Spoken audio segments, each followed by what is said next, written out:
Yeah. No, it's habit. Sorry, habit. It's fine. It's just so he went Utah, America. I was like, yeah, Utah. He's not wrong, you know. Utah, He's very accurate. Yeah, yeah, Utah, America, the northern part of the two continents. Well, part of it's the fact that I live in a town called American Fork. So, right. Yeah. Well, yeah. So. I want to live in a town called Canadian Not Bad. Yeah. Yeah.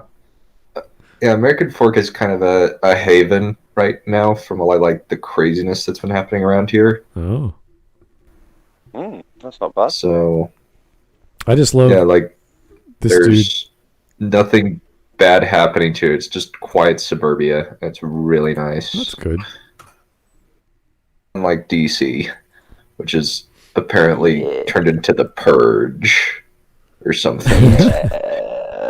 Hello and welcome back. Hello and welcome back to another episode of Generation. Whoa! What's going on? Oh my god. Zach, what did you do? Zach, what's going on there, buddy? I want to die. Zach's having technical difficulties. That's totally normal with Watch Together. It happens all the time. Yeah. Yeah, all the time. It's usually me that has something wrong. So anyway, good afternoon, folks. Welcome to Smudcast number 170. The Xenomorphs are the good guys in Aliens. And this is obviously a theory video. I don't know if it's a serious theory video or a fun one or a silly one. I haven't watched all of it yet. But it sounds like satire to me. So I don't know. Because there's lots of Alien and Aliens movies and books and games. And they're not very good. They started off great in the movie series. And they got progressively worse. Yep. And you could say the 2017... Isn't like Alien 3 like a giant... Isn't like Aliens a giant... Alien 3 a giant drop in quality? Yes. It depends on whether... I mean, some people do like it. We're talking about the early 90s, right? So, yes... Alien 1 is fantastic. Alien 2 is even better. Alien 3 is a dumpster fire. Alien Resurrection doesn't exist. Alien vs. Predator 1 and 2 don't exist. Prometheus is bad. Prometheus is horrible. Alien Covenant is even worse somehow. Yes. Mm-hmm. It's almost like the Terminator franchise, to be honest with you. Yeah, every franchise from the 80s and 70s is just been turned to shit, given enough time. It's pretty much first two, or what everyone remembers, and then it's just been crap since then. I'm installing a VPN to see if that'll solve my issue. Mm-hmm. Yeah, I just get playback ID, fucking that shit. Learn more. Yeah, let's click it while this is downloading. So yeah, there's roughly what? There's like 7 or 8 movies or so. I don't remember them all. Well, yeah, Alien, it's something like 7. 3, Alien Resurrection, the 2 Alien vs. Predator movies, fine, will count those. Prometheus and Covenant. So there's 8 movies. Oh yes, Hawk, you're really into the horror sci-fi genre, right? Me? No. Yeah. Yeah. Well, you saw, was it not Event Horizon? What was the other one you liked? Was there another one? Yeah, I like Event Horizon. Why? What is the other one? There's quite a few. There's like Solaris. There's all kinds of horror or scary sci-fi science fiction movies out there. Yeah, it's like I know, because there's also Sunshine? like Sunshine. Yeah, that one, which that was takes good. a strange turn. That was it was weird, but it was. There was the Moon was another one I remember. Yeah, Moon. With Sam Rockwell? Is that the one? Oh, the main actor? That was... Yeah, you're right. Sam... Rockwell. Rockwell is his surname, isn't it? Oh, I thought it was Sam Bell. Was that the character in the movie? might be the character movie, but I think the actor's called Sam Rockwell. Oh, okay, all right. All right. Cool. Yeah, that was good. I'm not going to say why, because it's spoilers, but yeah, right. that was great. Yeah. No, but yeah, I am quite into my sci-fi and horror and. Message coming in. It's one of those genres that never really, or subgenres that never really worked for me, because I enjoy the simple aspect of science fiction, which is complicated enough to have horror on top of that, or to have action adventure. Like, I like The Fifth Element as a popcorn sort of watching film, not as a serious. This is like amazing. Oh no, serious stuff. So like when you watch Solaris. Or any of those other films, it's like, okay, fine, I'll take spaceships and this and that, but beyond that, my mind goes, okay, that's too much. Well, with me, it started off just enjoying sci-fi, because when I was younger, as a kid, I used to be quite a scaredy cat of horror movies. And then my uncle just sat me down and said, like, we're gonna watch it all these movies together, and you're gonna You're gonna shut the fuck up and you're gonna like it, you piece of shit. Yeah, and then he started drinking heavily. No. But yeah, then I started enjoying all these sci-fi horrors and stuff. I mean, I love was it Starship Troopers? I think that's a great movie that people still don't understand. Okay, it's it's kind of like Fight Club. It's kind of like Fight Club in a way. Oh, wow, that's a big difference between those two, yeah, for sure. But reasonable and attractive in their own rights. Yeah, there's different reasons why you like each of those films. Mm-hmm. So again, these films are not for everyone. They're kind of gory, they're kind of scary, they're kind of dark and mysterious, and maybe that's not your thing. So not everyone got into that, especially when you have is it H.R. Geiger designs for the aliens, and very creepy, very organic. Very, very creepy. Yeah. Well, it's the funny thing I ever find about HR. Is it Giger? I think philosopher said is the proper pronunciation, but I don't know, or something. He also do some concept art for Batman Forever. Message coming really in. Weird. Patching it through. Which like the Batmobile and stuff. Oh, really? It was crazy. Did some weird stuff. It's mostly like fanged vaginas, I think it is. Okay. Yeah, but the Batmobile design he did was like, whoa, what the hell is this? Oh, he did the Batmobile for Batman 3. That's crazy.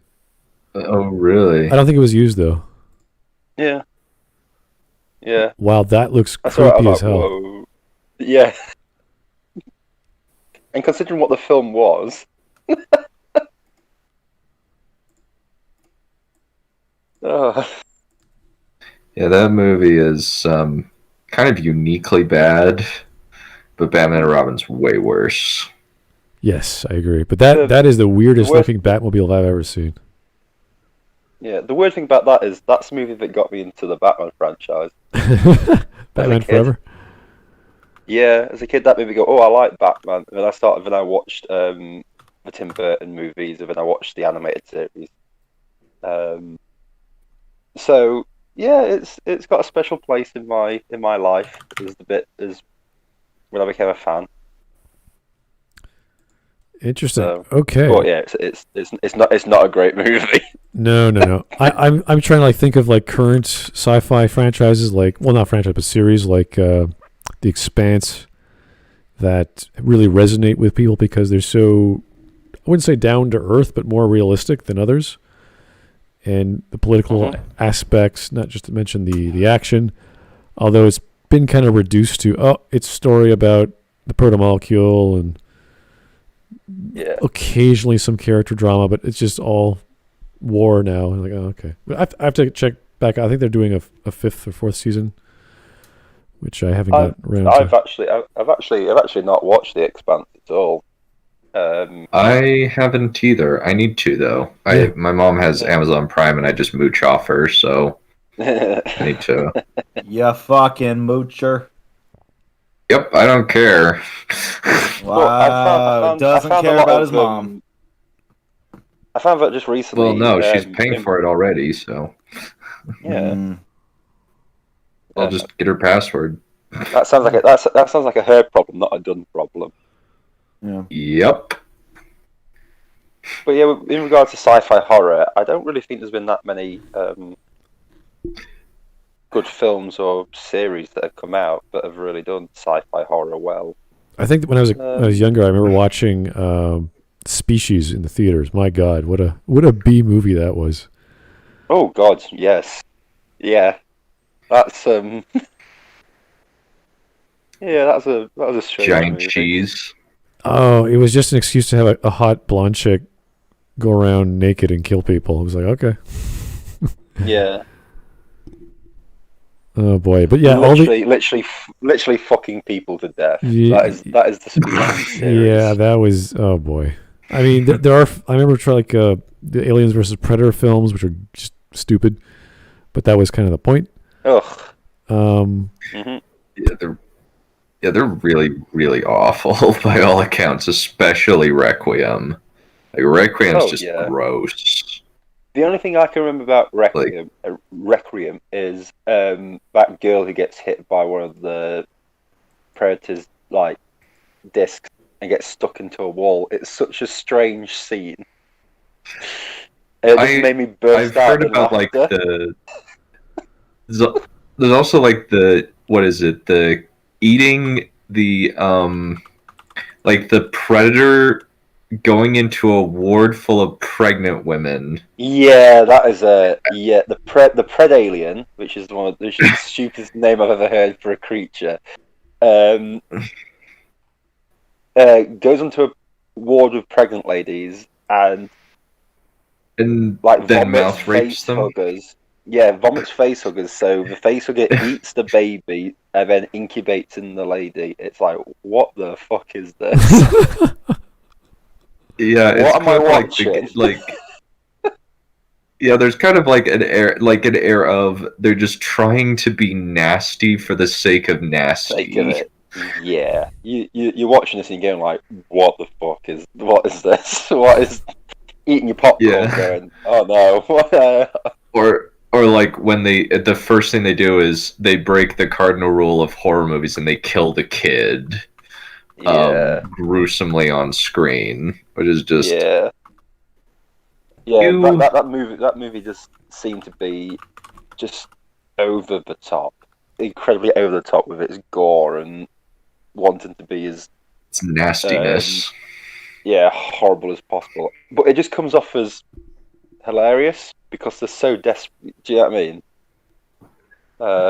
They just want it so bad to appeal to hello fellow kids audience. Mm-hmm. I do recall they just want to be edgy and nasty. There was an old film in 1990 called Flatliners, which I guess could be technically called sci-fi horror. It was.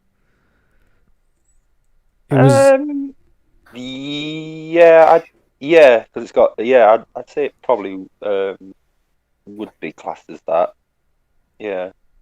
It was interesting because as a kid I was like, oh, this is I don't know how I got into the theater. I think it was adult accompaniment. That's right. I think I'm with my aunt or something. And there's all these erotic those rules. Yeah, no, I don't know exactly what the rules were back for theaters in Canada at that time, but there was all these erotic scenes that weird visuals and flashes. You're like, what the hell is going on? So all these crazy things of people dying and seeing things and having horrific visions. It was crazy. Didn't that have Kevin Bacon is in that one as well? Or am I thinking of Kevin Bacon? I don't recall who was in it, honestly, but lots of creepy stuff. And for a young kid, I was like, whoa, what the hell am I watching? What is this show? This is there was a lot of this is why I'm really grateful for my uncle, because he used to collect a lot of movies. He must have had thousands of them, and he'd let me watch them with him. It didn't really matter what the age rating was. So growing up, with him, I was able to watch a lot of movies I wouldn't be able to. So it sort of opened my eyes to stuff. So yeah, give me quite a unique perspective on these movies, and a lot of movies that other people don't even know about. Yeah, it's almost bordering on B movie because of the concepts. Oh, yeah. Same with Event Horizon. That's just a bigger budget B movie. Just Yeah. I'm just imagining. Whoa! What happened? What the hell? Hi. Why is there an advert? There we go. Now we're back. Who did? What happened? What did that? I blame Zach. Zach, what are you doing?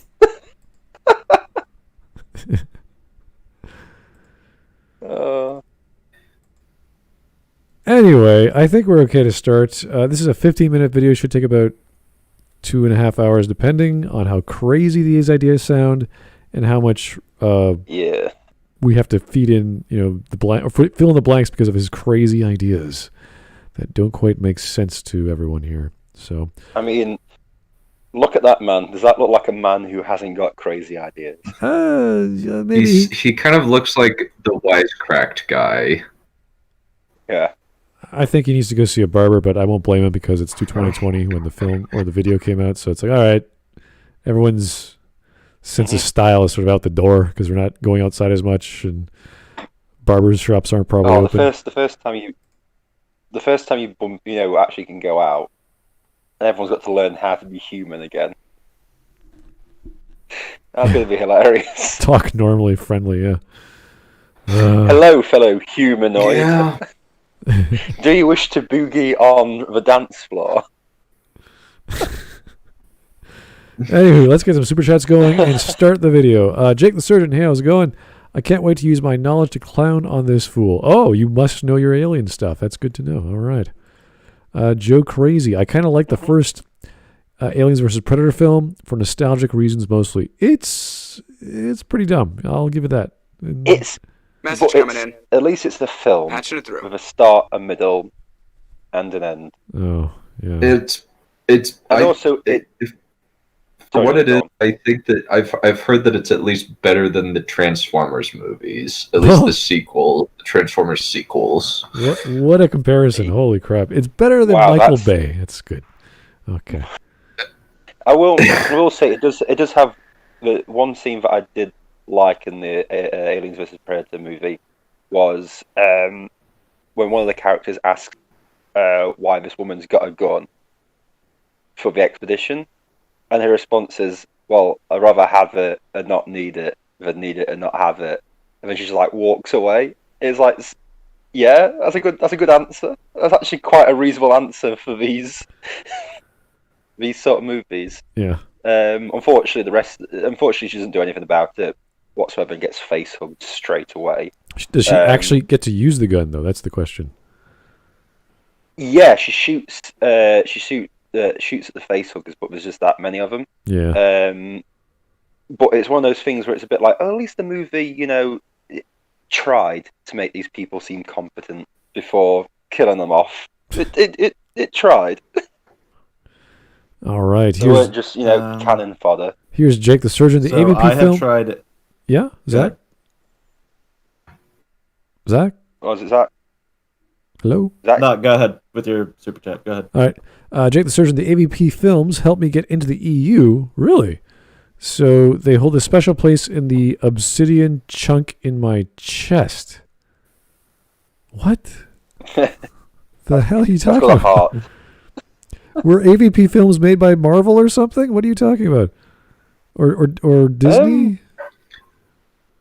What? Well, the sort of. I guess it's like in reference to there's an actual Aliens and Predator expanded universe where there's a bunch of comics and games where at one point the Terminator fought the alien. Okay. Yeah, Batman fights the Predator.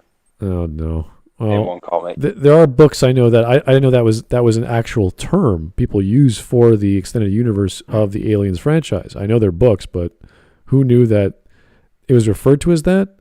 I just thought that was a Star Wars thing because people make the distinction because of Legends, and they call it something, and they have to call the EU something else as a result. So, all right, that's cool. I didn't know that. And Hussar Sve, how's it going? He looks like someone from QAnon. Really? I don't know what those people look like, but when you hear him talk, you'll think he's just as crazy. So that's fine. Oh, yeah. I know what he's on about now. Yeah. Anyway, 15 minutes. Let's get going. Hello and welcome back to another episode of Generation Films. My name is American Ben. Now let's just address the elephant in the room here.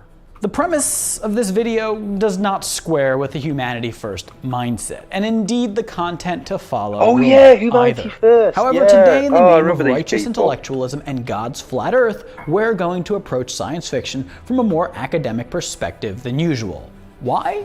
Well, in order to contradict conventional thinking about xenomorphs, which is what I intend to do, we must be thoroughly critical in all aspects of our analysis of the Alien series. We must ask questions that challenge even what we assume to be obvious truths. What better way to uphold the principles of philosophy and the foundations of knowledge than to subvert truth? I thus, in pursuit of a... Okay, this is clearly a joke video. Yeah. The foundations. This is clearly a joke. This can't be serious. Yeah, this cannot be serious. Yeah, because now that I'm remembering these people, it's been ages since I watched it. They're a very, when it comes to sci-fi, their thing is humanity first. So if, yeah, because they did the things about Starship Troopers and the Federation and stuff like that. And yeah, I thought that was Wisecrack.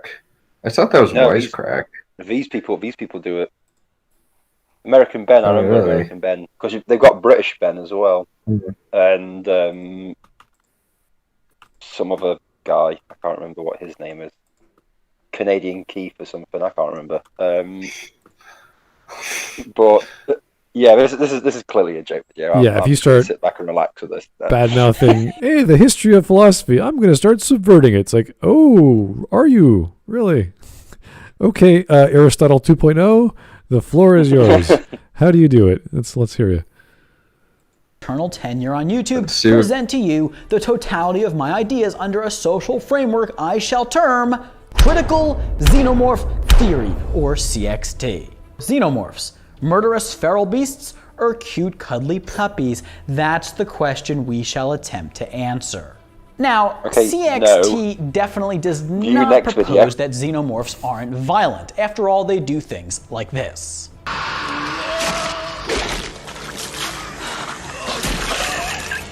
Ouch. But did he do anything to deserve that? Why does nobody ask this? Still, CXT concedes that xenomorphs have a long history of brutalizing humans, but suggests that xenomorph violence, when it happens, is never unprovoked. And this leads us to the 3 fundamental principles of CXT. The first principle claims that when xenomorphs commit acts of violence, they most often do so in self-defense. This includes defense against personal bodily harm and against the colonization of their habitats. Principle number 2 claims that xenomorphs act as arbiters of justice throughout the space-time continuum. Wait a second, what? The space-time continuum? What are they, like Q? Arbiters of time?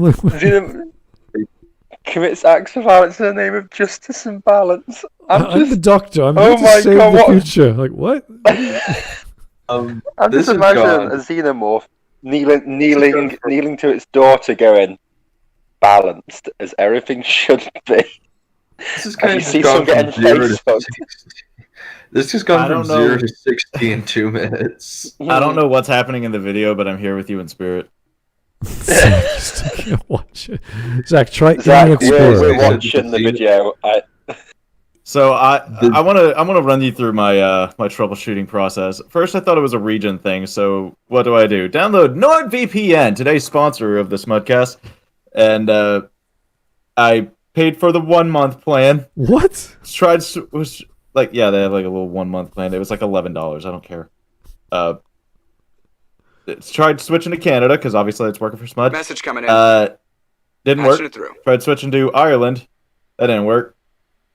All right. Well then, maybe I just need to create a watch together account or something. Sorry, create a watch together account, and I feel like I sold a piece of my soul to do it, but that's not working either. Nor is any video I try to watch on Watch Together.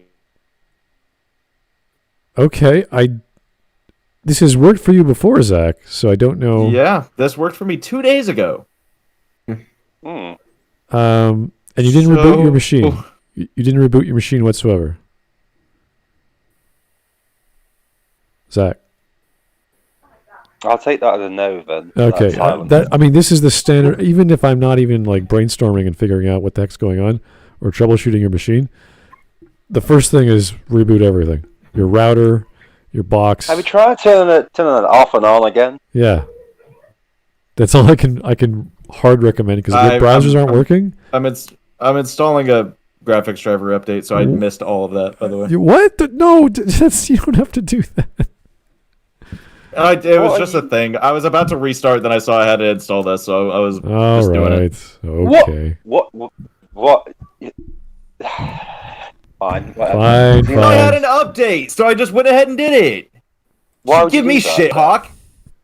Why would I do that? Because patching it through. Why would I do that? Because it was already there. That's fine.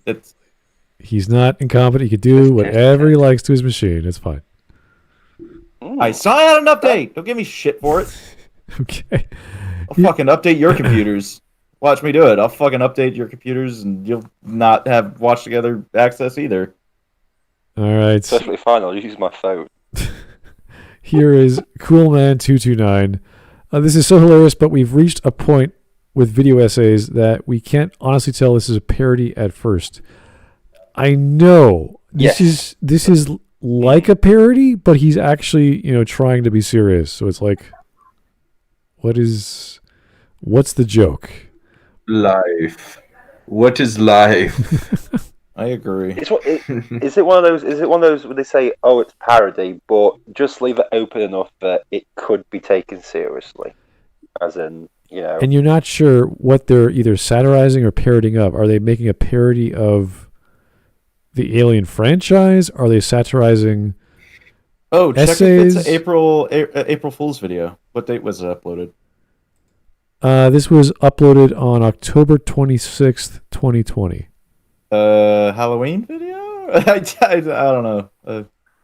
I'm willing to say that they know it's dumb, and there's a whole bunch of there's a whole bunch of 40K Warhammer heresy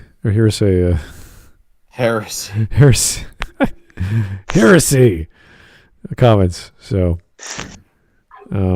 heresy. Yeah. But, yeah, I'm that still works. But but it's like, I'm willing to take this as just a joke until we start saying, or is it like that? It's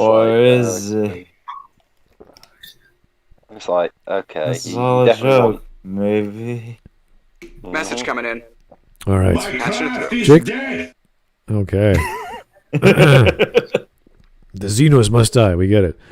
Jake the Surgeon. Xenomorphs have sense of individuality, where the drone's main duty is to defend the hive and collect creatures as bodies to breed more Xenos. Yes, there's apparently a caste system based off the design of the Xenomorph and what it was bred from, and it has various stages of growth. So there's like the face hugger that then transforms into the chest burster because it has to implant itself, and then that after it bursts out, it becomes a spider or whatever, and that grows into whatever it's supposed to be.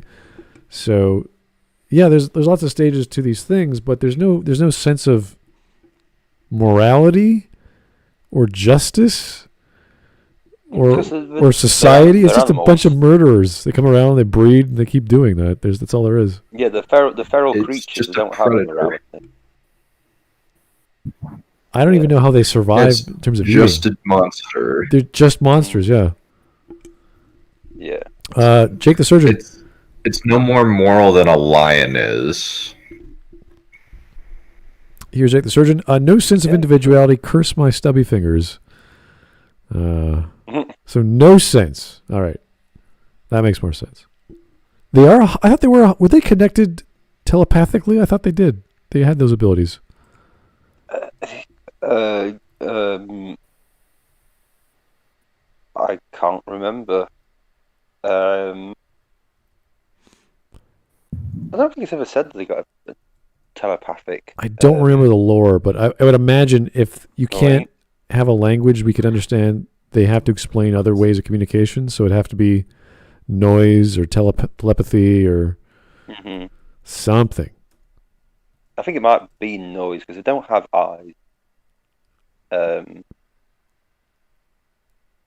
So I don't know. I'll have to read up on that. Yeah, I know it's been a while, but it was never a major issue in the first film, like how they communicated, because they were all just scary aliens in the dark. So that was fine. Wasn't there only one alien? There was the Wasn't there one alien in the first one? Yeah, that was only one alien. Yeah. Hi, I restarted my computer. All right, Zach. Woo! Zach is back, baby. Well, we'll see. The major one of the major problems is Prometheus and Covenant completely changes the lore of the alien. Yeah, it just completely throws it in a... Cool! Watch Together still isn't working. Fuck me! That's because Prometheus and Covenant are awful. Well, yeah. They're also canon. They're like, it's like legendary how bad those movies are. It's honestly amazing how bad they are. And I think go ahead. Yeah, but the new films can be summed up with, was it Charlie Theron's run in Prometheus of not going to the side. Oh yeah, running away from the donut. You can see the crap coming, and the directors and producers just have to go to the side and dodge it. But no, they just run straight ahead and get crushed by their own stupidity. Yeah. Okay, what made Alien and Alien 2 outstanding? The chest burster. Yeah, that one. Okay, what should we do? What should we do about it? Let's have it crawl out of somebody's spine. Yeah. Like, oh. All right then. Or what is it? Let's make it the most glorious thing ever. As in, like, let's just make it look like it just explodes in heart. It's like, okay, sure, okay. I want a chest burster to cut somebody in half from the inside. Like, okay then. Mr. Scott, are you a high? I just. Oh my god, you really did make a profile, didn't you, on Watch Together? Yeah, I did. Oh dear. All right, well, we'll hopefully have Zach watch with us in spirit, and he can follow. It's just not working. I don't know why. All right, we're gonna keep going, Zach. Sorry about that, but it's fine. We're at 2 minutes and 3 seconds. Jake the Surgeon. I believe the Queen Mother has limited telepathic abilities. Not sure about the lesser queens. There's more than one queen? Oh, God. I always assumed they used pheromones. Oh, good point. Yeah, they could use hormones and other things spreading throughout the air. I'm sorry. I know who he's on about, as in, like, the big queen, but the Queen Mother was a member of our royal family. I'm just imagining. Oh, God. This old woman. Somebody make that a meme. Just put her face. She's. I mean, the Queen Mother's been dead for years now, but it's just where like the Queen Mother, and I'm just getting flashbacks of. Oh dear. All right. Well, let's not do anything crazy in our imaginations here. Yeah, keep going. Asserts that xenomorphs will commit acts of violence in order to restore harmony in the universe. And finally, I don't know how you have harmony in the universe on a spaceship. I don't understand that, but okay, fine. Yeah. Also, the next point, androids suck. Okay. So, I know there are like 2 or 3 bad androids. Bishop was a cool guy. Who? Bishop. Bishop, yeah. No, Bishop. Yeah, Bishop was apparently pretty good. Okay, so Ash, played by Evil Bilbo, was pretty bad. So the android in was it Prometheus as well as David and is it Mike? Wayland? I can't remember their names. But the problem with the androids in those films is that they create the xenomorph. At least that's how it's explained to us. But if we follow the line of progression, it's like the xenomorph was created by the androids. The androids were created by the humans, but then we also learn the humans were created by the engineers. So we have this crazy line of succession that if you say one sucks, they come from something else which created them to be that way. So do they suck on purpose? Were they reprogrammed incorrectly? Like what happened? So it's and then it just those two so much weirdness raise a lot more. If I may interject, my solution for the watch together is going to be I'm just going to watch it on YouTube, and you guys just give me like a 3, 2, 1 countdown before you start and pause. All right. We're at 2:10. You're at 2:10. Perfect. That is exactly where I am. All right. 3, 2, 1. Cool. Principle number 3 claims that androids suck. And of course, androids were created by humans. Now, to begin, we should point out that luckily the prequel films have helped us to contextualize the latter events on LV-426 and other happenings involving Ellen Ripley. We know now that corporate lust for profit and a megalomaniacal CEO's quest for eternal life led to the creation and birth of the xenomorph via humanity's unrestrained exploration into the great beyond. Of course, ultimately it was a synthetic, David, who engineered the first xenomorph. As I said, androids suck. The Wayland Corporation Okay, wait a second. So, if the androids suck, and the androids create the xenomorphs, and you're trying to tell us how the xenomorphs are the good guys, why are you saying the androids suck by creating something good? How do they bring balance to a universe? The great equalizer, because everybody is inferior to them. Yeah, but in what sense? And women with crew cuts aren't inferior to them since they always beat them. Okay, so first of all, before you start going into women's haircuts, we've already established I like the little side cut. I don't know why. It just looks nice. Didn't say there's any problems with it. It's partly because Catherine Waterstone is a very, very attractive lady, and she makes it work. Catherine Waterstone, she's the main person in Alien Covenant. Catherine Waterstone. I know who she is, but her character's so god, the plank of wood they had for the main character? Yeah. No, she was horrible. she's just like Ripley. Just like I'm not saying that she's good. I'm not saying that she's good. I'm just saying she's attractive. She also played that one girl in Fantastic Beasts. Fantastic Beasts. Jinx, you owe me a soda. Eat my ass. I'll give you a soda. I don't understand what is Fantastic Beasts. Harry Potter. There you go. I don't understand what you're saying here. What timestamp was that, by the way? What's a Harry Potter? It's the thing that you are. I don't know. You're a magical person, you're one Harry. Of those Harry Potters. Because you're a Britishman, you must be a wizard. Where is Hogwarts, by the way? We need to nuke it before, or the wizard take over. You're a Harry Potter hawk. You're a wizard hawk. If I knew where Hogwarts is, I would definitely have 9/11'd it already.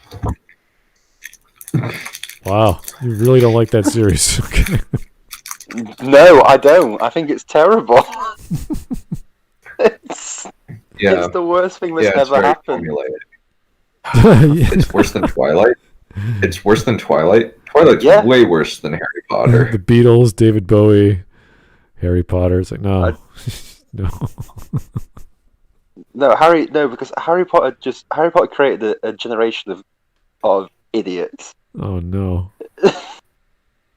Who I had to grow up in school with. Oh, I see. Okay. And then I thought, I'll watch the movies. I got to the third one, and I was like, nah, I'm out. This is just rubbish. And then I've just been forced to watch the last patching it through. Couple of movies, and I'm like, yeah, this is just trash. Yeah, this is trash. So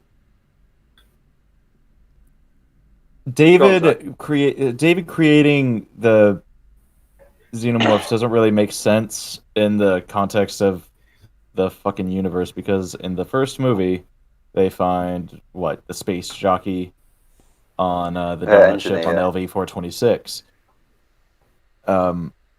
Yeah. This is implied. So Covenant implies that David. Well. Oh fuck! That just fucks with a lot, doesn't it? Yeah, because the Xenomorphs. David wasn't even flying the donut ship at that point. Well, okay, they discover Didn't he unleash giant black goo on the Prometheans' homeworld or something? Yeah, and then that killed all the Prometheans. But then he wanted to create the aliens to wipe out humans instead of using the black goo that he used in another genocide. Yay!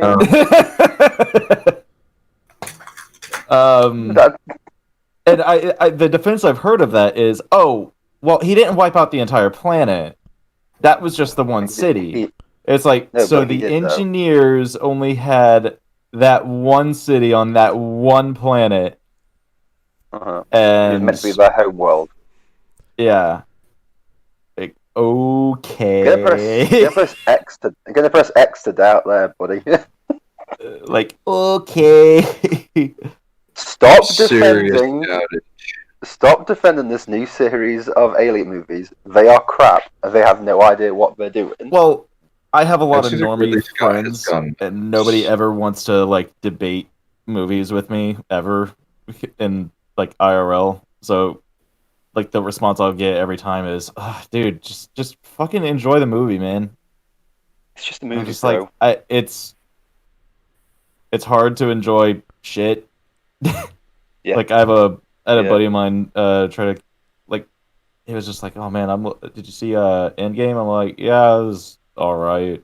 He's like, what do you mean it was alright? I'm like, it was alright. There was a lot wrong with it.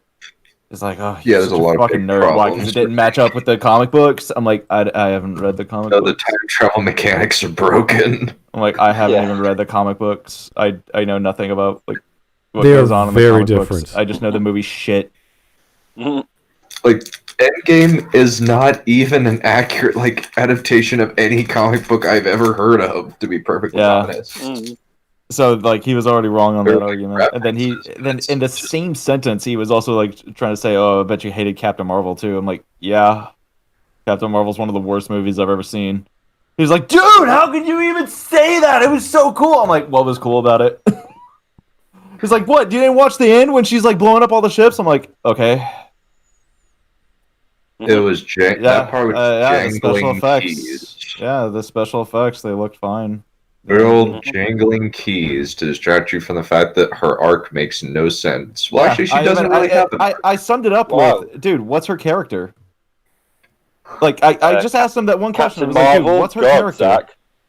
And he's like, she's called Captain Marvel. No, he literally answered it. Dude, she's Captain Marvel. She's the most powerful. I'm like, whoa, why is that a good thing?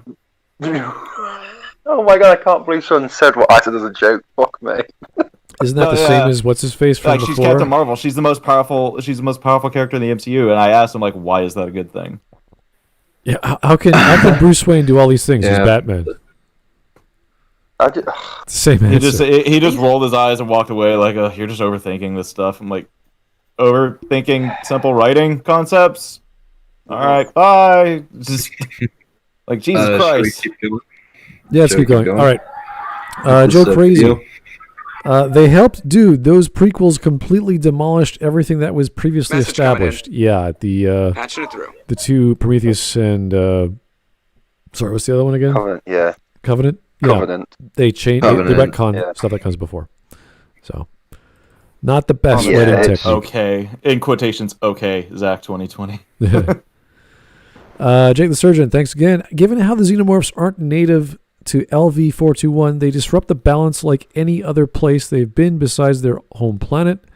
Prometheus canon doesn't exist in this house. Yes, this is the problem with the way that they were created and how they propagated and infected other species. They're called a parasitic life form. Yeah. I'm sure in one of the other movies, and that's how they're classed as. I'll be right back. It just seems as though Ridley Scott is kind of like gives no effort to his Alien movies, whereas he gives like actually good. I think he's just going insane. I think he's going the Frank Miller route of insanity. He did direct what is it? The Martian. The Martian's pretty good. Yeah, but when I mean going insane in the Frank Miller way, it's like what he's created, he's going insane with. Makes sense. So it's the same with So like with Frank Miller's gone insane with Batman comics, and shit like that. Well, it's very similar to his attitude towards like Blade Runner. Like he'll just he doesn't have a solid answer for what the final version is. He's always like releasing a new edition. Like, was he really a replicant or was he not? It's like, come on, don't start. Kind of like how going back to Harry Potter, kind of like the author just keeps talking about it after the fact. It's like, no, it's not in the book. There's tons of there's tons of things that but this is actually what happened. Oh, you didn't write it and it wasn't in the movies. Yeah, but that's what I thought. Yeah, that's wonderful. You know, Dumbledore's gay. didn't ask that question. By the way, I'm also defending trans rights. Like, what are you doing? Stop it! Just stop. Stop talking about current events and associating with your book, please. It's like when people talk about Snape being such a complicated character. You know, if you actually read the books and watch the movies, he's not complicated. It's just the fact that the writer didn't know what to do with him and just kept changing her mind in each book. Nothing he does makes sense. I don't care. Nothing Snape does make sense. Fight me over it if you think otherwise. Nothing he does make sense. He is just a mess from one book and one film to another. So, yeah. All right. Jake the Surgeon, thanks again. Sweet Jesus, I need to be arrested for my crimes against language. I tried my best to clean that up, sir, but I'm only human. All right, let's keep going. 3, 2, 1. Innovated and progressed synthetic programming with complete disregard for the safety and prosperity of humankind. So before we look at examples of Xenomorphs' actions on the ground, it's important to acknowledge that by way of androids, humans created Xenomorphs, and thus the destinies of both Xenomorphs and humans became intertwined. And once Xenomorphs were created and engineered to reproduce via organic hosts, it's kind of hard to blame them for trying to survive. After all, such is the natural order of things. Okay, so survival does not require reproduction. Reproduction is a nice thing people or organisms can do, but it's not part of survival. It's survival of the species. If that's what he's implying, then yes. That's an innate that is innately cemented in damn near every species in existence. Yeah, is the perpetuation of the species. Yeah, but he's not referring to that. The Xenomorph thing of reproduction is unsustainable. Yeah, Yeah, they're parasites. Well, we don't know their lifespans. We don't know their full lifespans. Well, that's what I mean. They can live for 5 years, 10 years, or if they're effectively immortal. But it doesn't matter. They're going to run out of things to facehug on a planet. Okay. It doesn't seem like they need to eat. They seem to just sit there on the planet and lie dormant eternally until something comes along. That's what it seems like. Yeah. So when you say survival, they don't need much to survive. But if you're talking about reproduction, that's a specific operation. And it's a parasitic operation. It's not a breeding operation. So it's very... when we think of natural order, we think of male and female in reproduction. So meiosis, which is the unique thing about mammals. Incredibly homophobic. No, it's meiosis. It's sex. It's exactly what it is. Nah, that's homophobic. Sex is homophobic. Yeah. I don't think the mammals who are doing it really care. They should, because it's really problematic. So so welcome to my TED Talk, by the way. So today I'm going to be talking about why straight sex is incredibly problematic. Number 1, it's gay. Number 2, it's straight. Moving on. Thank you, Zach. All right. Here's $75,000 and a Netflix TV show. Netflix comes to me and it's just like, we want you to write every TV show we have.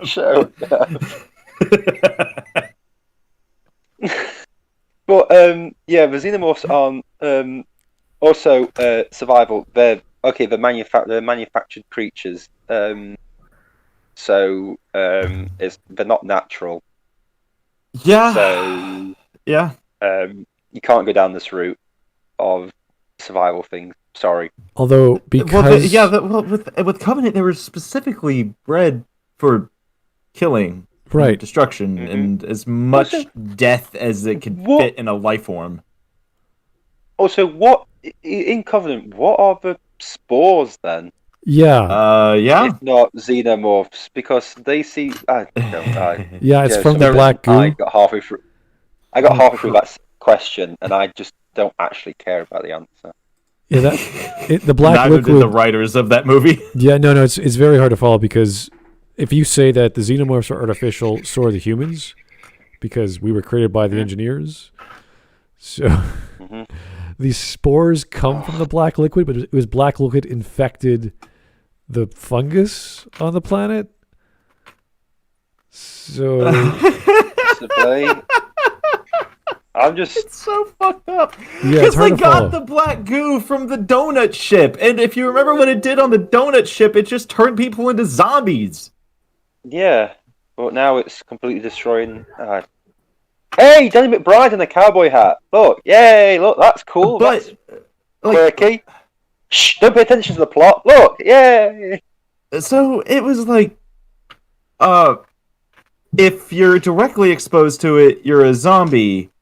If you are exposed to it and then you fuck somebody, then that person becomes preggo with a giant squid, and if the giant squid face hugs you, then you give birth to a xenomorph. Right. There's the ones with the spores are called neomorphs, I think.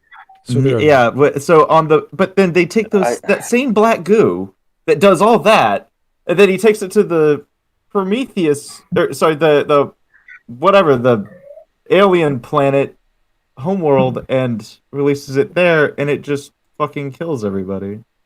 But it also infects the plant life. It makes no sense. Let's just move on. Just keep going. We'll call the planet that's a desolate wasteland with horrible black goo and disgusting creatures. We'll just call it Portland. Sure. There we go. Oh no! I thought you were going to go for Detroit, but oh boy! Why would I go for Detroit? The blacks there are wonderful. All right. Fine. Wait, What are you, a horrible, horrible bigot? Oh wait, sorry. Are we live? What? Oh wait, shit! Oh no! Oh god! Oh boy, Jake the Surgeon. In the EU, their origins were a mystery, but they were assumed to have evolved naturally. Oh, that's good. See, when you have books that continue after a movie franchise or series, they can't do too much in the prequel or anything before that would explain stuff like the origin of a species. That's really dangerous. So they have to allude to what they don't know, or they're speculating. We're assuming it has to be a scientific theory or something like that. Then you're fine.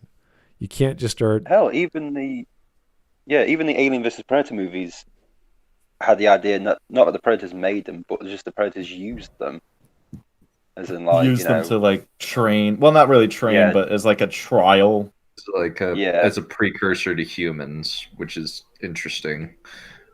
Yeah. So apparently humans are the biggest sport, and aliens are second best to humans because of reasons, I guess. It doesn't make any sense to me. How many times do aliens win? Aliens can't beat like women. 99% of the time they win because well, an entire like Space Marine fucking platoon got wiped out. Yeah, but woman won. But yeah, because she went in with a fucking flamethrower. Oh my was god! Actually smart about it. Aliens are like the Nazgul. No man can kill them, but women can. Yeah, look, listen. Okay, first of all, if you're talking shit about Ripley, I'm gonna fly to Britain and kill you. I'm not Minecraft. I'm not talking shit about it. I'm just saying that I love the fact that out of everything they took from Ripley beating aliens, all they took was woman. All right. There's something we can agree on. All right. Not ingenuity, not bravery, not Well, look at what she did. So fucking Ripley and aliens just was actually smart about it. Let me tape these two fucking pulse rifles together, stick a flamethrower on top of it, and go into this alien nest and actually like check my corners, go through. I'm there to get Kid and get the fuck out. That is it. I am here to get Kid and get the fuck out. I do not want to get into a fight. And go to town on the gets bad the kid. She gets the kid, winds up in the alien queen chamber, and quickly figures out that the queen gives a fuck about the eggs. If I hold this flamethrower to the eggs, she's not going to attack me. Mm-hmm. And then, as soon as she gets to the edge of the room, she destroys all the eggs and sets up a wall of flame so the Xenomorphs can't follow her. Yeah. Fucking brilliant. Yeah, but what I'm saying is, in later movies, all they took from that was woman. Woman beat alien. It's like, okay, great. People must like woman in movie. It's like, we like good woman and good female. Yeah, we like good woman because good woman was actually smart. Since then, every main character who like comes out on top of an alien movie has literally just been woman and then been a bland rip-off of Ripley. Yeah, it's been really upsetting. 100% bland. When what's her face from Covenant is just literally called she's like Ripley, and that was it. That was the best the director and the writers could come up to explain her character. That's not what they did. Is it? Please tell me it's not. I think they did, yeah. Yeah, that was it. I really hope that you guys are just pulling that out of your ass, because if that direction was ever given on set, I'm going to set my television on fire and never watch another movie. Well, I'll buy you some gasoline. Well, you can find out. I think that actually might be accurate. That sounds like it is. Like, yeah. Like, if you can provide me a source, I will. But my next YouTube video is gonna be Zach burns his TV, gone wrong, gone sexual. Let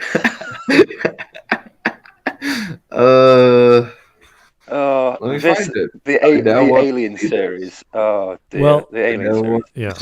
And I know Zach burns his Amazon Prime account. or Zach burns his Watch Together account. Or no, I'm not gonna go that dark. No, I'm not gonna do that. No, go for it. Go dark. Go dark, please. Oh, well, I was going to say Zach anally rapes a plushie of Ridley Scott. Oh my god! Jesus Christ! You said go dark. I think I did. I gave you carte blanche. But Smud, enjoy your last stream. I'm glad you made it 170 episodes. I don't know. I don't know how the imagery works with web browsers, but okay, Dunn. I guess it's something Zach could do. I guess I don't know. Well, you just make a plushie of Ridley Scott, and then you just go to town on it. A plushie? Yeah. Can I like stick a? Can I make a body pillow, but with like? This is gonna sound weird, but it gets my point across. A fleshlight holster. Yes. Okay. Yes. Why not? Ridley Scott. And anyone who's saying, "Oh, that's weird and that's terrible," I've watched a movie where a pred alien shoots stuff down a pregnant woman's throat. Don't you come at me? Yeah, I was there for that bit of the conversation, and I remembered Requiem because I saw it, I think, when I was in high school. And good fucking lord, even like back in my Live Leak days, I don't know if you guys had Live Leak days where you watch like two guys, one hammer, shit like that. Yeah, even back in my edgy high school days, that was too edgy for me. With good reason. There's a lot of messed up crap in that movie. And none of it was for any reason other than to be shocking and horrible. There needs to be. So in a movie, they kill everybody in that movie as well. Yeah, they nuke a town. The whole town. Yeah. Okay. There needs to be. They Raccoon City. Yeah. I call this a movie needs to have zero fat. As in, there can't be a wasted scene, a wasted shot, wasted dialogue, wasted gore. Everything needs to serve a purpose. You have an hour and a half to about 3 hours to tell me a coherent, like, cohesive story. You don't have a whole lot of time. Yeah. You need to get me invested. You need to make sure everything makes sense. And you need to tell a story. That sounds like just simple things, but it's a lot. And you don't have a whole lot of time to do it. So every movie needs to have zero fat. And that movie is nothing but fat. Okay. That movie is just shocking image after shocking image after shocking image. That movie's a bag of potato chips. So I looked it up on Wikipedia. So what she said, what it says is Waterston was well aware of the comparison that were going to be made between her character Daniels. That's the only thing she's named is Daniels. And Sigourney Weaver's Ellen Ripley, but that she tried not to think about it too much while filming for fear of being intimidated by the task. Oh, right. I mean, I don't know why she was trying to. Well, man, you don't need to compare yourself to past roles or past heroes. You need to focus on what you're doing. You can take inspiration, but your duty as an actor, taking on a specific role or a legacy, is to make it your own. Not to destroy previous legacies and not to ape it. You need to make your own. I don't think it's the actor's fault. I don't think it's the actor's fault. I think it's Ridley Scott because Ridley Scott's nuts. Yeah, he's going insane. But you know, with the Alien franchise, wouldn't that be one of those now where it'd be subvertive if it was actually a male, being the hero? Because we've had of the main franchise 6 movies, and it's always been a woman who's been. I'm a woman. Somebody asked me in the chat, Zach, weird question, but do you have an OnlyFans page? Just going by your comments of the past 10 minutes, lol. Yeah. It's Bad Boy Beta. All right. Anyway, let's keep going. I think we've meandered enough. We are at 3:17. 3, 2, 1. Things. And had humans stayed away from their planet, xenomorphs never would have existed. 317. Thus, from the very beginning, human colonization has played a role in xenomorph violence against humans. But yes, humans were deceived into heading for Planet 4 by David. And once again, we're back to androids suck. Side note, PSA to all spacefarers out there, don't answer distress signals. For the love of all things human, don't answer distress signals. All roads lead to killer aliens of the proto-molecule. Now, let's move chronologically and first think about the events that took place in Alien Covenant on Planet 4. Oh my god, the precursor to the xenomorph, the neomorph, emerged into the world to be met with human knife and gun violence. Oh no, don't show that scene of that Stop! It's such a bad scene. Also, this one's bad too. Yeah, I have that scene. Literally, you can play the Benny Hill theme music without. She's fucking shit. She manages to kill herself and blow up an entire shuttle by missing with a shotgun at point blank range. Also, very much like we're going with a post-colonialist lens to view this particular thing in order to make this rather asinine premise work. Also, I hate that scene because she was the hottest girl in the movie. Oh dear. Yes. Yeah, she was the hottest girl in the movie, and I was like, why? Because you killed the only redeemable part of your fucking movie. Zach, you have to realize now. Prometheus. Is that in Covenant or Prometheus? This is Covenant. Yeah, this is Covenant. Yeah, this is Covenant. Those strange. The Neomorph literally killed someone after being bored. Yeah. Quite horrifically too. Oh god, no! I don't want to talk. No, move on. I don't want to talk about that fucking scene because it was so fucking horrible. The weirdest thing is they just have James Franco in a cameo just so he can die. Not just die, Dunn. I mean, he gets burnt alive, horribly trapped. Yeah. All right. That's nice. That's nice. That's almost like that's like Seth Green and The Identical. It's just like I can be a dick with my filmography. I know I have any respect or clout. Yep. So here's Jake the Surgeon. The Neomorph literally killed someone after being born. Yeah, that's what generally they do. Yeah, I think all the. But that brought balance to the universe because at that point in time, Team of Humans was heavily female orientated. Well, it wasn't. It was a. It might have been. I don't know. I'm just saying. I can't actually remember. I'm just. It killed a woman first, and then obviously. The other woman blew herself up, so the Neomorphs are like, no, now I've got to kill another person. Great. Also, that Neomorph survived that. Yes. You see it run out of the ship, and then you see the woman just kind of like flop out of the ship, still dying horribly. Like, on fire. Oh my god. Dude, Covenant is like, it suffers from Alien vs. Predator syndrome. It just tries to be as horrible as possible. That entire scene, she breaks her own leg. In a door. She gets her leg stuck in a door. No, it's like that. You get her leg trapped to the door, and then she jumps like 2 foot down and breaks her leg.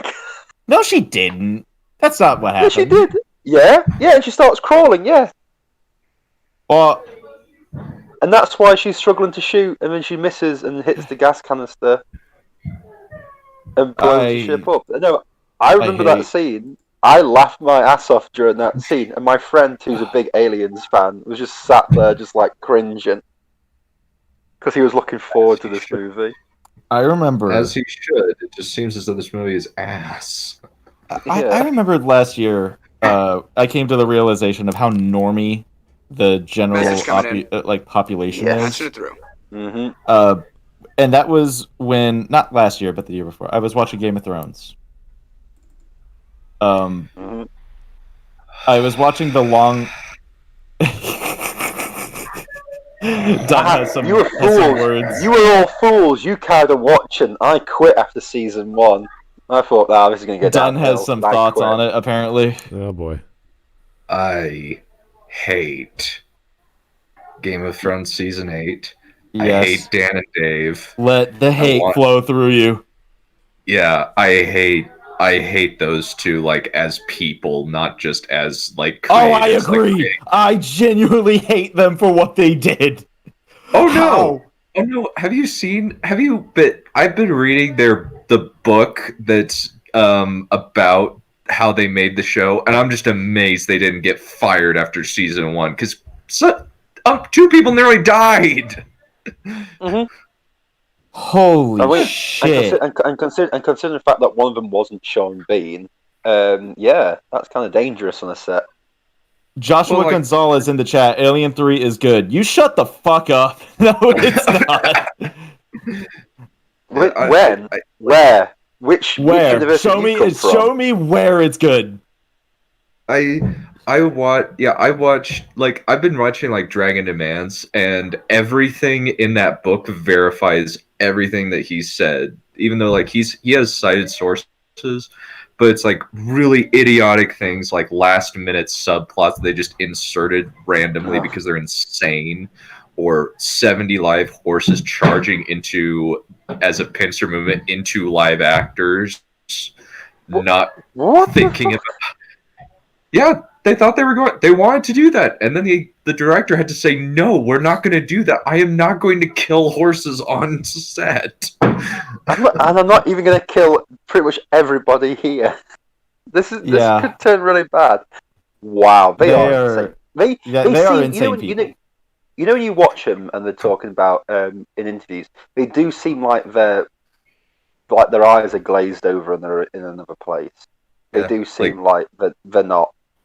Like Danny kind of forgot about the Iron Fleet and your forces. That is a quote. That is a quote from 2 directors. Danny kind of forgot about the Iron Fleet. No, when they were mentioned. What you meant to say earlier. What you meant to say. But they were mentioned 5 years. Forgot about.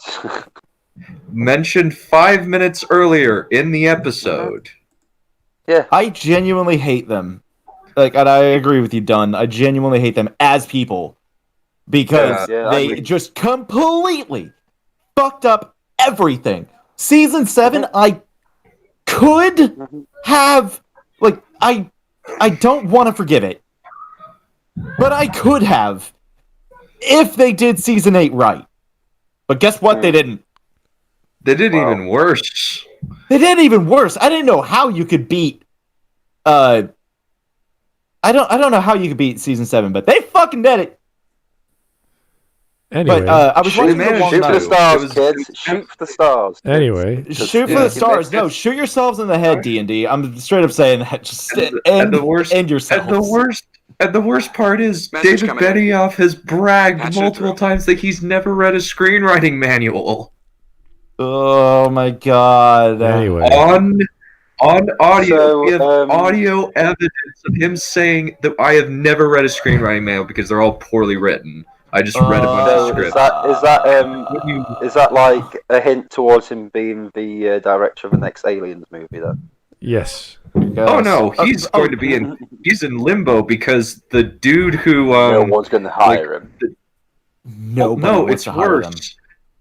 Netflix did, but the problem is Netflix is having trouble with 3-body problem because the guy who was the person running the telemarketer or the foreign distribution stuff poisoned his boss. What? Yeah. This is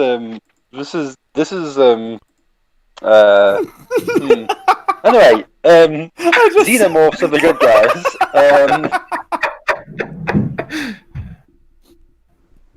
Tell me when you're hitting play. Tell me when you're hitting play. All right.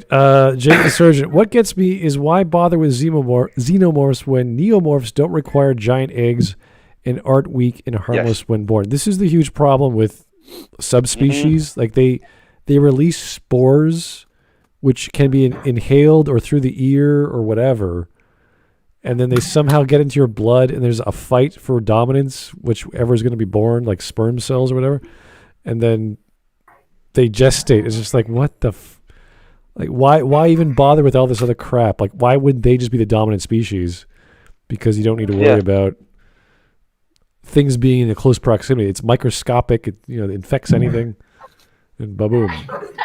So yeah, no, there's lots of problems with Covenant that they introduce ideas that don't get expressed properly. Alex Halo, Alien 69 the movie. Oh, the 6th reboot is great. Haha, funny. Is that a joke? Is that a real thing? Alien 69. Yeah. I agree. I don't know what he said, but I agree. I don't know what he said either. I actually was not listening. What up? I'll take it as a joke. It's not a real thing, but thanks, Alex. All right, let's get going. 3, 2, 1. Attacked her after he reached for a gun, and Orem, the Covenant's captain, shot Ralphie despite it not showing any signs of hostility towards Orem.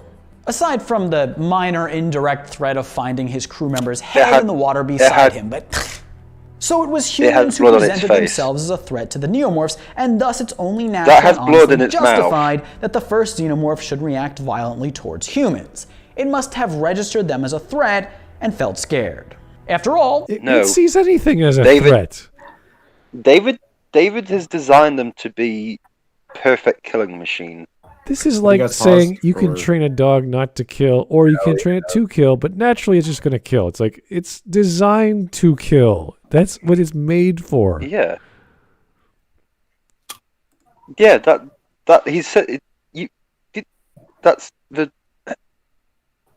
whole point of the thing. He doesn't think the black goo can destroy humanity quick enough, so he's made the aliens to destroy humanity. Thanks, I hate it.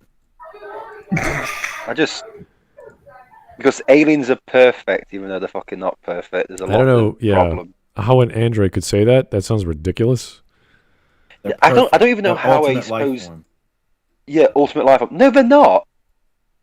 Guns beat them. Yeah, but like, no offense, but the ultimate life form should not be beaten by a fucking flintlock musket. So we have the ultimate life form, right? Versus humans. Yeah. Okay, so the ultimate life form is weak to guns. Humans, especially if they're American humans, have unlimited guns. All right, so we win. Next. Yeah, next ultimate life form. Next ultimate life form. Yeah, if you're designing a species for whatever reason, why would you make them parasitic? That seems kind of strange. Well, here's the thing. That works fine in Alien and Aliens. That's fine. It works well there. We need the big bad. That they come across something they don't understand, and then we see essentially the final form of it in Aliens. We need to stop there. That's where it needs to stop. Alien 3 is horseshit. Alien Resurrection is even worse somehow. And then the rest of it is just completely breaks Alien lore. Like, we had a very simple, we had a very simple lifespan for them. Egg, facehugger, chestburster, xenomorph, queen. And for the most part, they seem asexual. That the initial alien or xenomorph in an outbreak is the queen. Because that one has to give birth to the rest of the fucking aliens. That works well enough for the story that's being told. When you go into this shit, that raises more questions. Questions that you don't have answers to. It raises questions that we don't have answers to. And when you throw spores and neomorphs and giant squids, it's protomorphs and fucking you're like, what the fuck is all this shit? Here's an interesting question from Jake the Surgeon. Why would you make a parasitic life form with hive-style social structure. So the concept behind the aliens, as far as I recall, is that they take on the DNA of the thing they're gestating into. So like, they obviously change the outcome, but the differences aren't that complicated. Message coming in. There's not like, if you take over a gorilla, it's not going to turn into like this super gigantic organism of a xenomorph. It's going to still be a xenomorph. Message coming in. Dog was Patching it weirdly through. designed in Alien 3. Yeah. I think, wasn't there like going to be a cow xenomorph or something? There Do you remember? has been one. Yeah. Do you remember the xenomorph that talks in Alien Resurrection? No. And it gets sucked out of a fucking bullet hole in the ship. Oh my god. It's like, gross. Why did you make this? There was meant to be an almost like love scene between Ripley and that alien that they cut. Well, Thank God for that. Thank God for small mercies. Small mercies. Oh yeah. Oh yeah, I small almost mercies, forgot. like a single 45 ACP chambered in my fucking pistol. Yeah.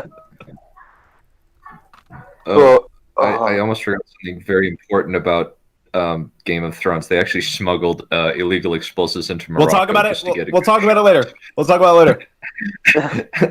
You and me, Dunn. The illegal smuggling of explosives into Morocco. Shut the fuck up, Hawk. Stop talking about it. Done. You and me after the show. We'll chat. Okay. Hey, actually, I've just read up here in Alien Covenant, Ridley Scott actually illegally smuggled explosives into Morocco. Kick Hawk.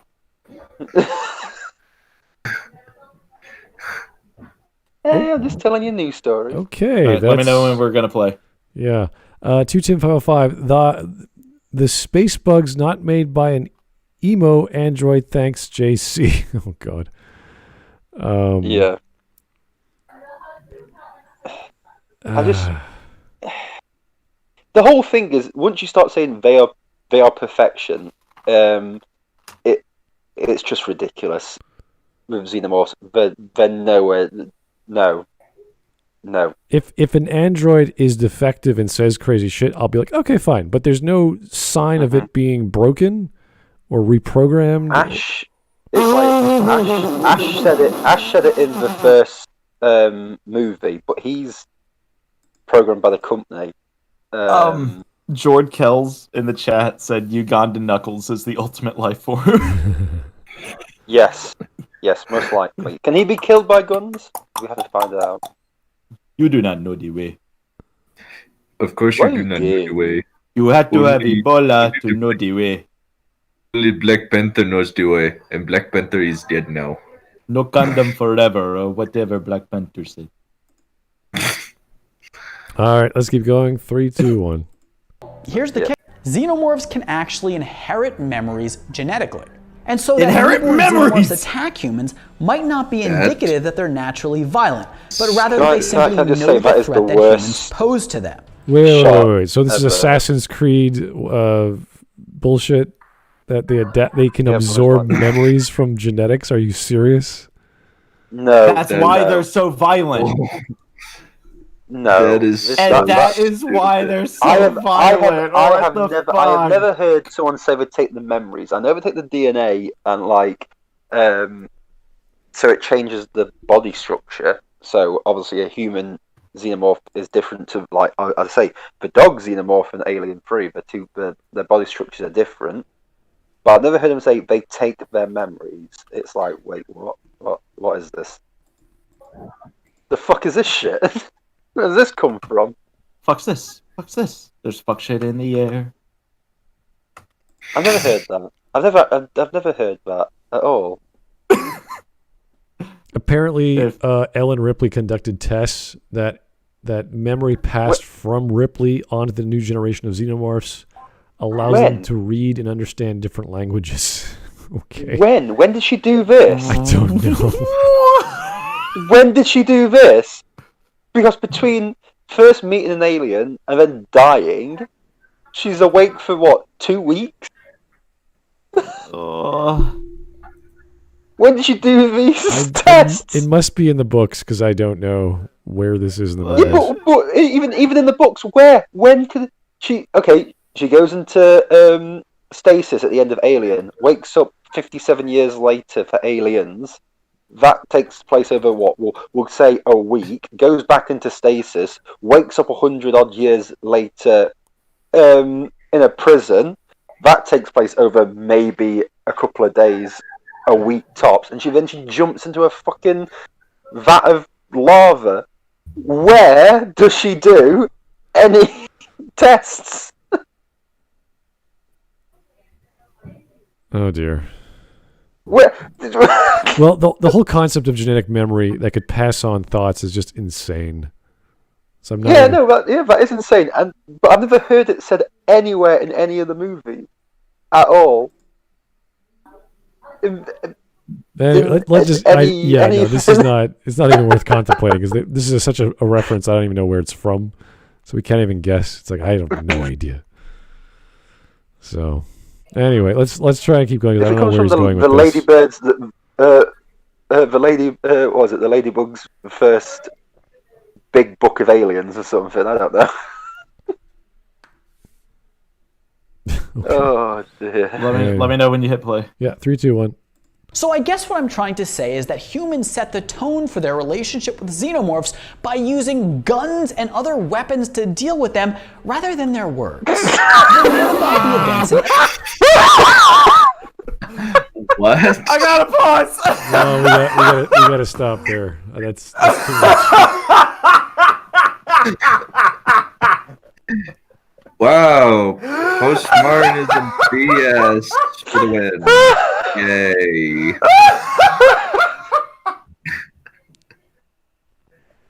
Oh, we set the tone by using guns. Set the tone with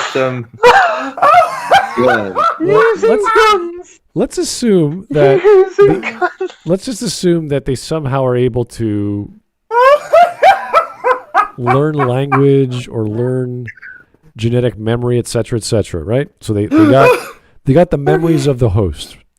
Yep. The new alien would have not just immediate memories, but memories in general. So they would know morals and ethics and this and that.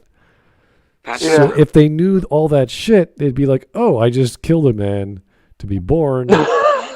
I shouldn't do this, or no one else should do this." They would have human morals. I'm sorry for that sentence. I've just killed a man to be born. That's where I said post-colonialism BS. Oh my god. I cannot believe if only we didn't use guns against the xenomorph. Why didn't we just talk to them? Maybe we could have settled this peacefully. Why did the peace talks fail? I don't know, maybe because these aliens are fucking insane and just want to kill everybody. Oh my god. I'm now just thinking of What? I mean, Kane in the first movie, when he gets the facehugger, he's not attacking anybody. He just gets facehugged and killed horribly. In fact, Oh my they don't god. even use. Does anyone actually use a gun in the first Alien movie? My sides hurt. No one actually uses a gun. No, they have a flamethrower. They have a flamethrower, but that's not used until the end. But so no guns, okay. Yeah, it's like Britain. No guns. But we don't even have flamethrowers. Oh, We'll whack that's them over the right. head with our truncheons. Patching it through. I don't know what the fuck a truncheon. Well, they had like was it pulse rifles, whatever they called them? No, not that's that's an in- alien. that's in the second. Oh, you're right. Yeah. Yeah, so in the So, first movie, they've On got the no guns. Nostromo, they were just like a space trucker crew, and they didn't have weapons, so they had to like basically MacGyver some, I guess, movement sensor and motion tracker. Yeah, motion tracker and flamethrowers, and yeah. I think there was a harpoon gun they had. No, I can't they remember. figured out at No, I that can't. point. No, they figured out at that point that the blood is acidic. So the the flamethrowers was their solution to that. Yeah. Their reasoning was every creature is afraid of fire, which, fair enough. Yeah, I can see how you got there. And two, it's not going to cause it to bleed through the ship. So, all right. Also, you know the colonists on LV-426, did they have guns before they were brutally wiped out? No, that's why a no-gun policy fails. Yeah. So, they were brutally wiped out. So, that's two instances.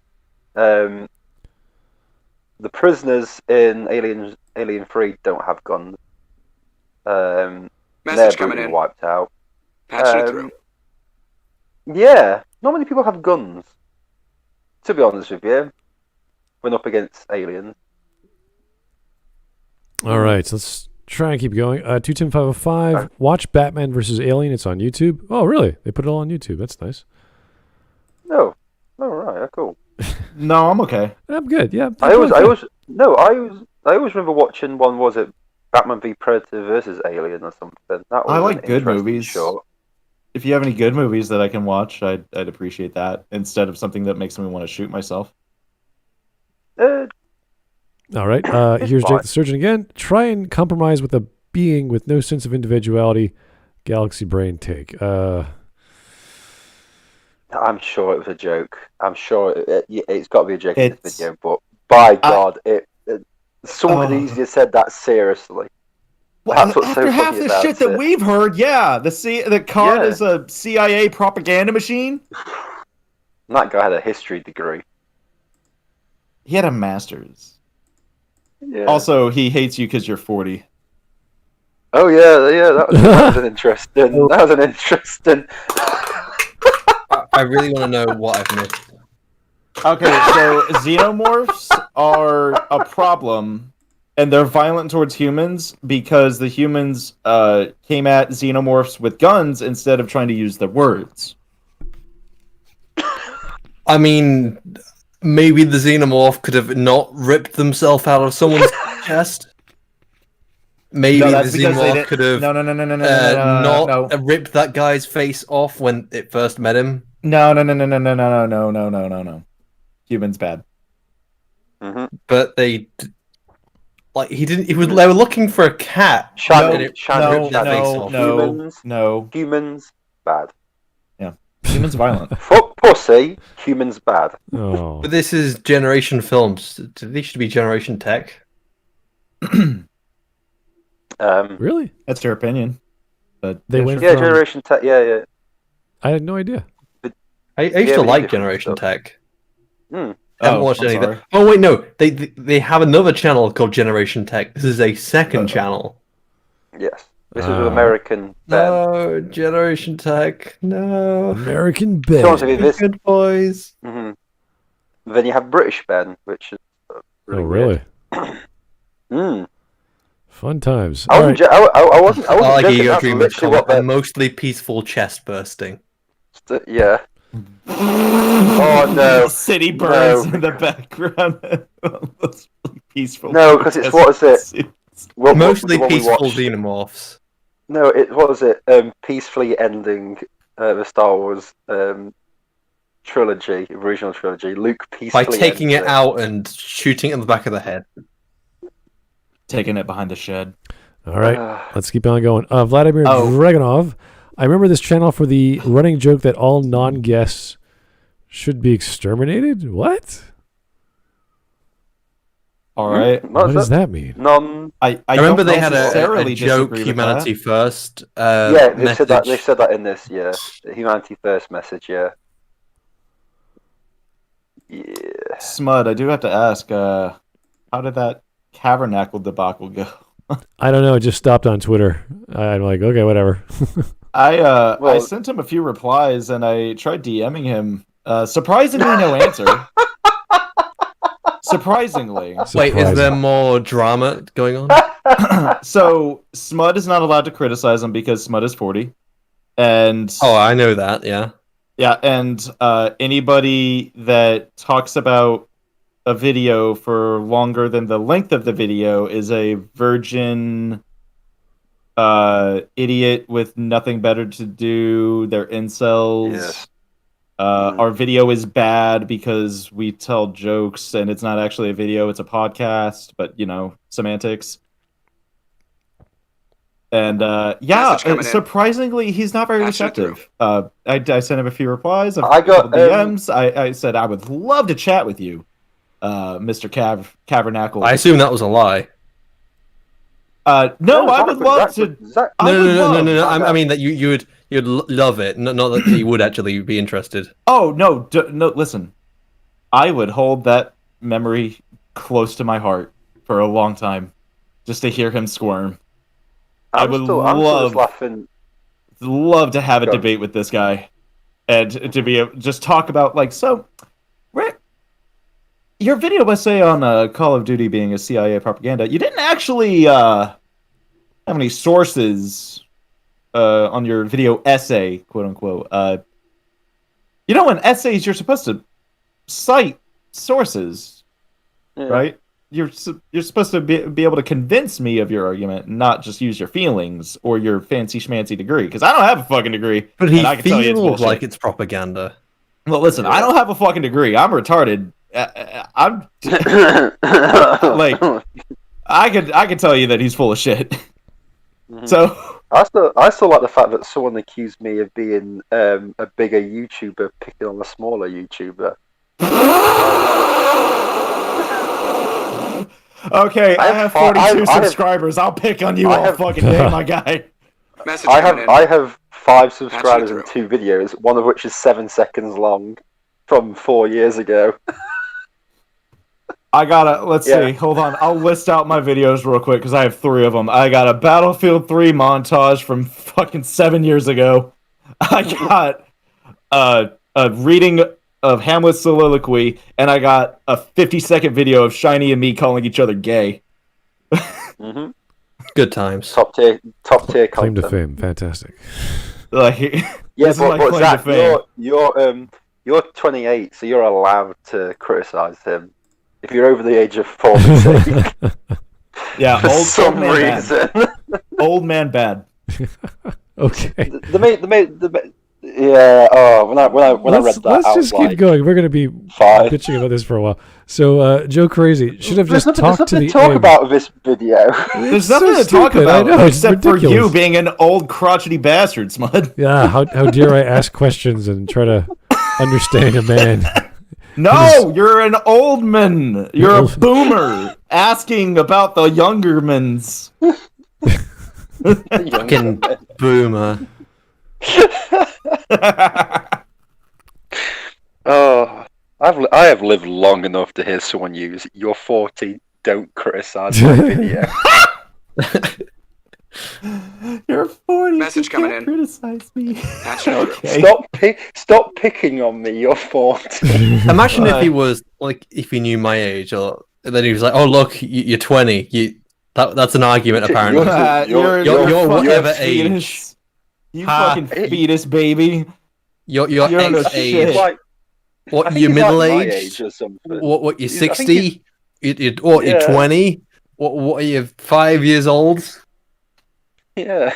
What, I want to ask him, what is the proper age that I can criticize you? What age range do I have to fall into to be able... We have a wide range of ages on the Smudcast, so I'm pretty sure we cover all our bases. We have old Cretaceous era-born motherfuckers like Smud, and we have fetus babies like Shiny.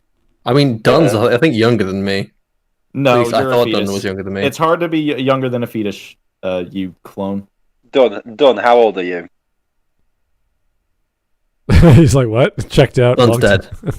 I'm 25. I'm 25. Oh, he's older than me. I don't know why I thought he was younger. Oh, so I am the youngest then.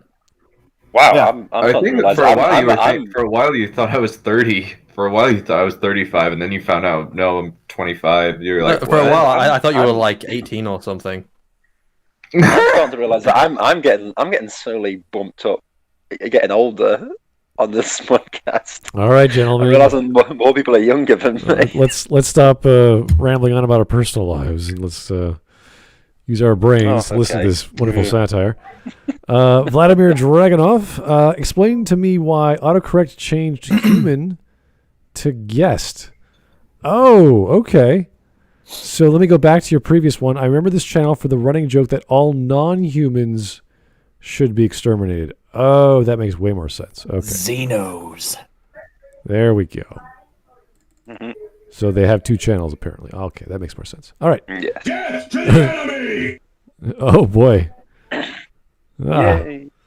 Everyone just loves soundboards, don't they? I don't know what it was. That's sarcastic. Everyone hates them. The fuck you say, you little shit? Oh, boy. I say everyone hates soundboards. Do you need me to say it louder? What? Please don't. Let's not encourage the guy with his soundboard, okay? 210-505. Why you bullying me? XLM, Xenomorph Lives Matter. Oh, come on. Come on, sir. That was... Nostromo burns as the aliens peacefully protest. Yeah. All the blood just starts dissolving all the floor plates. Look what you did! You hurt us! It's like, oh, they're talking now. They can congregate. Oh my god. Yay. Yay. That's not... I'm picturing aliens, like Xenomorphs on LV-426 just holding up signs. Demanding a safe wait. space. I just and the clicked colonists on are like video pepper spraying them. I just clicked on the video itself, and who the fuck is this guy? He's not the guy I remember from Generation Tech. Ben. See, he's American. He's American Ben. American Ben. Well, I think the original Ben was much better. Yeah, British Ben. Yeah. British Ben. Okay, if you want a better argument for the Brits being better than Americans, you just compare British Ben to American Ben. I hope people don't think I'm actually lying about this. This is actually what they call themselves. You started the video off calling himself American Ben, yes. Anyway, Alex Halo, I have 62 subs and never made video. How? I have no idea. You might be a bot. I couldn't tell. Alex Halo, give me your subs, you fuck! Anyway, we're back on the video. We're only 1/3 done. Oh, God. This is taking some time. This is a great video. This is wonderful. Yeah. 3, 2, 1. Alien. First off, it was Weyland-Yutani that secretly directed Nostromo to LV-426 for the very reason of finding and obtaining a xenomorph for their own... Not obtaining a xenomorph. The ship heard a distress call, so they went on a different route, and then they get money for it if they find anything when they salvage it. Yes. That's what salvage. So they weren't sent there to like purposely find and obtain a xenomorph. They would just happen to be going on a path which led them close to a distress signal, which the computer found, and the computer said, "Hey, if you pick this up, then you might get money." There you go. They didn't send it to, what was it, Weyland-Yutani? Hello and welcome back to another episode of Generation Films. Did the video just start at the beginning? Yeah. There you go. Of finding and obtaining a xenomorph for their own nefarious purposes.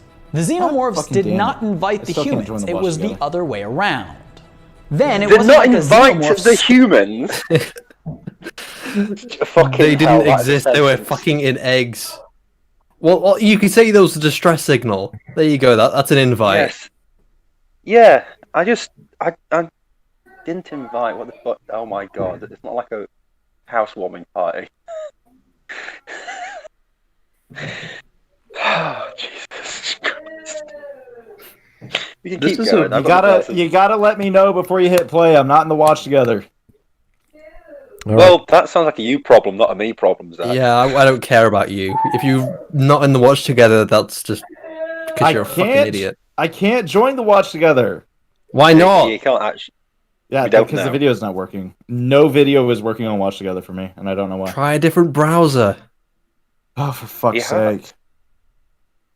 I don't care. Anyway, we're at 5:19, and we're going in 3, 2, 1. Stormed the Nostromo. Rather, an infected human, or perhaps we should say a gestating human, carried a xenomorph embryo onto the ship. And of course, it was an android, Ash, secretly acting in the interest of the Weyland-Yutani Corporation, who opened the doors for the infected shipmate to enter. Androids suck, but humans made them. Now let's be clear, the xenomorph born on the Nostromo, let's call him Jim, was not exactly born into comfortable surroundings. Jim was trapped on a ship controlled by a corporation hoping to kidnap and experiment on him. Okay, pause. They didn't know anything about him. They didn't know, not even the android knew that a fucking chest burster was gonna pop out of him. He had no fucking clue. No one knew what was happening. A welcoming environment. He just killed their friend. He killed John Hurt, for God's sake. He's a national treasure. Well, he was a national treasure. Yeah, he's real dead now. Yeah, I love John Hurt. Yeah, John Hurt is the only good thing in the Black Cauldron movie. He's the only good thing. The rest of that movie is dog crap. To be honest with you, he's the only good thing to come out of my hometown. So. Oh, cool. Yeah. Look, if you really want someone to kill, then kill Sean Bean. It wouldn't make a difference at this point. Yeah, it wouldn't make a difference at this point. Oh, go fuck yourself, Google Chrome. All right, Firefox it is. All right, we're at 5. Cool story, bro. Needs more dinosaurs. Anyway. Yes, 555-321. And he was a baby. Had he not wiped out everyone on the ship, he likely would have been killed or ended up in a Weyland-Yutani run laboratory. I mean, think about this. The xenomorph didn't kill the cat on board. Now, maybe this was because the cat was too small. He didn't kill the cat. Big effing deal. Also, at this point, the xenomorph is not aware of anything. It's not, thinking on the levels of a human. It's just thinking on the levels of a predator, like a tiger. So it's just reacting to its environment, killing people and creating a nest. It's not thinking, oh, if I don't kill these people, they're going to put me in a laboratory. It doesn't even know what a laboratory is. Well, it's like Weyland-Yutani. Weyland-Yutani. Wait, what the fuck is that? The aliens don't know any. They're mindless killing machines that supposedly, and I'm putting big massive quotation marks here, were created by an android, David. So no. Shiny silence. That is the canon by which this video is going by. I didn't write the rules. No, I'm he not wrote the rules. I don't care if you don't accept it. That sounds like a you problem. Literally what I reject your reality and substitute my own. Good decision, Shiny. The Smudcast isn't a safe space, so fuck that. Fuck your safe space. So here's Joe Crazy. Jim, I can't help you out of this one, Jim. Oh, that's a Neil Breen quote. Oh my god. You expect me to understand or know where that's from, sir? Really? Oh, but now with the fact that it's a Neil Breen, I can understand why people think the Xenomorphs are the ultimate life form. Because Neil Breen is the ultimate human. Yes, but, Breen is king. Neil Breen you can't is expect king. anyone in this chat to know the reference. If that is an actual reference. I know we haven't had a movie night in a while, but I don't think we're going to watch Neil Breen anytime soon. Oh, when he bursts out of John Hurt, that Jim the alien just goes, "I can't believe you committed suicide. I cannot believe you committed suicide." What did you make the me alien do? pretty much raped and murdered him, essentially. Yeah. It's It forcefully entered his mouth and impregnated him, and then murdered him. I can't. Oh, I'm so glad this video is actually a joke video, because if someone had actually come up with these points in real life, I'd be ripping my hair out.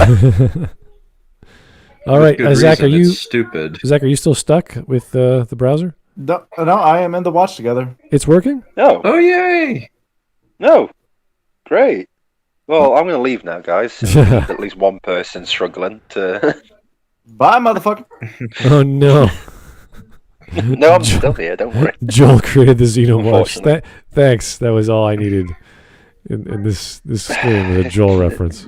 Joel, yeah. Fucking. Oh, Joel. What are we going to do without you? Okay. Let's keep going. Live, supposedly. That's the idea. Yeah, not get clubbed to death. That'd be a good idea. To be a host for a burster, but it also could have been because the cat presented no threat to the Xenomorph. And the latter explanation helps to corroborate our self-defense criteria for Xenomorph violence. Finally, let's note that the movie ends with Ellen Ripley having one last confrontation with the Xenomorph on the Nostromo's escape shuttle. I mean, did anyone else notice that the Xenomorph was just peacefully chilling in a crevice on the shuttle, not actually attacking Ellen? And Ellen went ahead and blasted it out into the vacuum, shot it with a grappling gun, and then incinerated it. Yes. And we wonder why the Xenomorphs in Aliens on LV-426 weren't exactly thrilled to see her? Speaking of Aliens, what? the second movie... They don't even know who this person is! So, you killed our friend that we don't know about. Whoa, you killed Jim. Who the fuck's Jim? Who's Jim? He's dead, Jim. How long has she been in cryo sleep? 57 years. Yeah. 57 years. So, yeah, these Xenomorphs were born like 57 years later. And... No, these Xenomorphs were born 2 weeks ago in the time frame of the movie. The idea behind the newer films was that they were always on the planet with the black goo, and they were waiting, message coming in, or in hibernation for whatever. What? Well, are you serious? Yeah. But I'm pretty sure in Alien 2, it's that they get a fucking face hugger. Oh, not Alien 2. Yeah. Prometheus and Covenant. Covenant. Yeah. Changes it, yeah. Because the engineer's home planet is LV-426. Wait, what? Yeah. I just heard a lot of background noise from Dunn. Yeah, background scream from Dunn. No. Yeah, I don't know. Yeah, that's... Try push to talk. Apologies. Yeah, push to talk. I don't have push to talk. Push to talk kind of just kills me. I'll just mute myself. Oh, there you go. Okay. I can see why, I don't know, muting yourself would be easier than push to talk.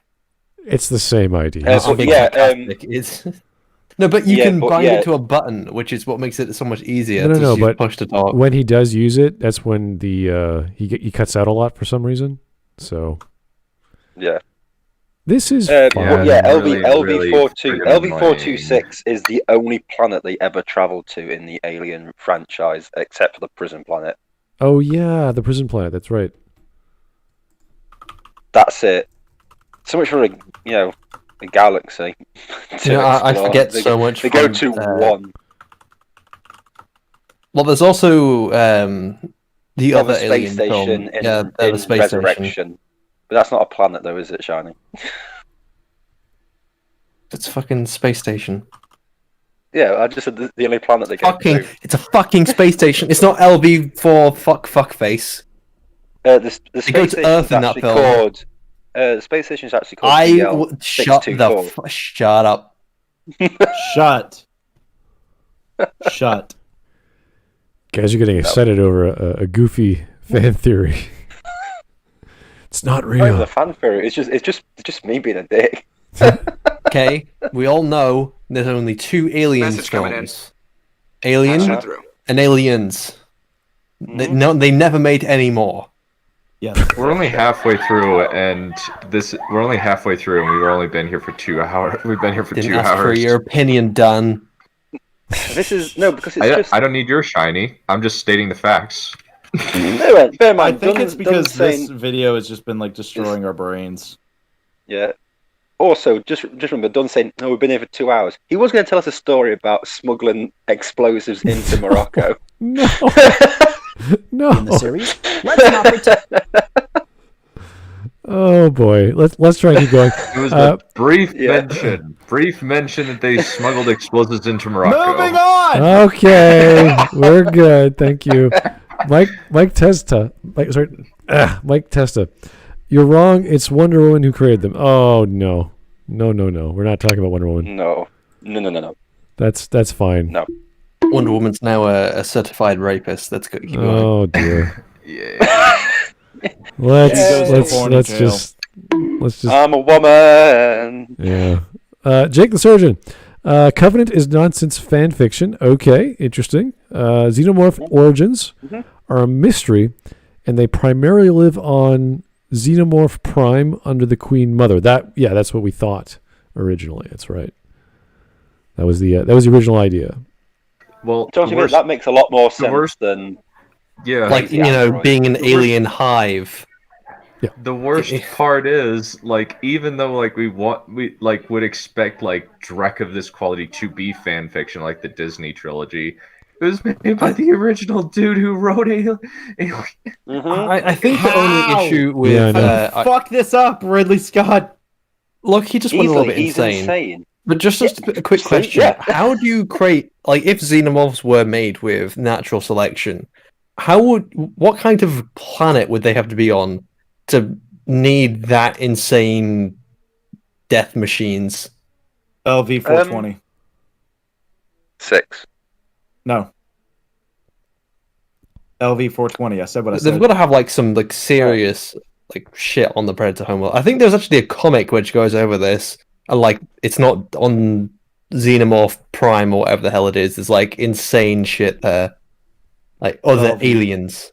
LV-420, I will punch you, Zach. No, you won't. You're in Britain.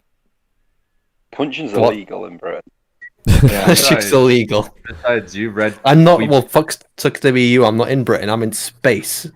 Well, too bad your arm isn't long enough to reach me from space, idiot. You're in British-controlled space.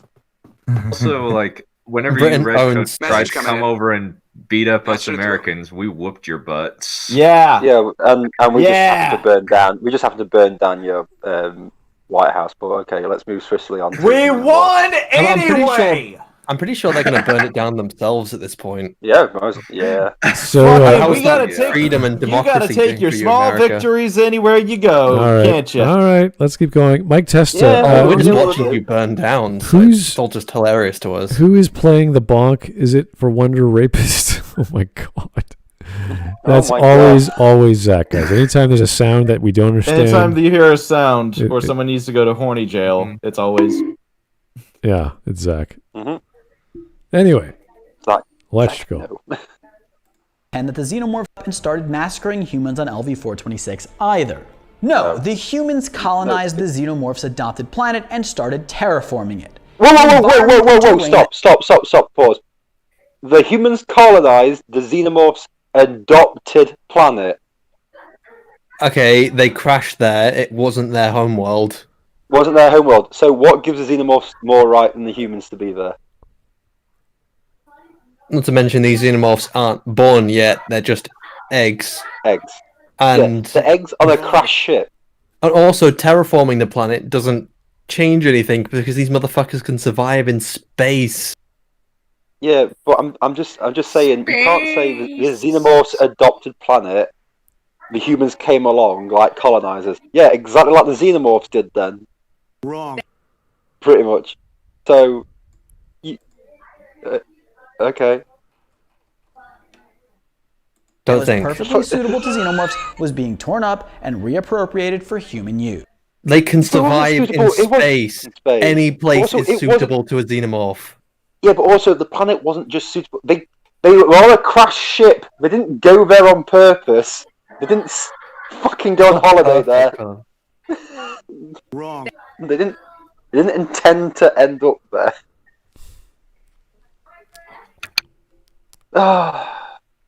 Also, who put them onto the ship? I guess the David. Space jockey. No, David. But how did he do that though? Whoa! What the? Why did you? Wrong. That was the wrong. That was the wrong keybind. What is on this soundboard, Zach? What are you doing? A lot of shit. No. Quite a lot of shit. No. Xenomorphs. Dear Lord Xenomorphs. All right. I feel like I could make a pretty good case that all of the xenomorph attacks that happened on the planet were simply efforts to prevent humans from destroying their home. And yes, I know that it seems like the colonists were the first hosts for xenomorphs, but I'm not completely sure that they weren't already there before the humans got Wait a minute. And then Weyland-Yutani... Wait, that's a flaw in Aliens. They needed masks when they were walking around outside. Wait, didn't they?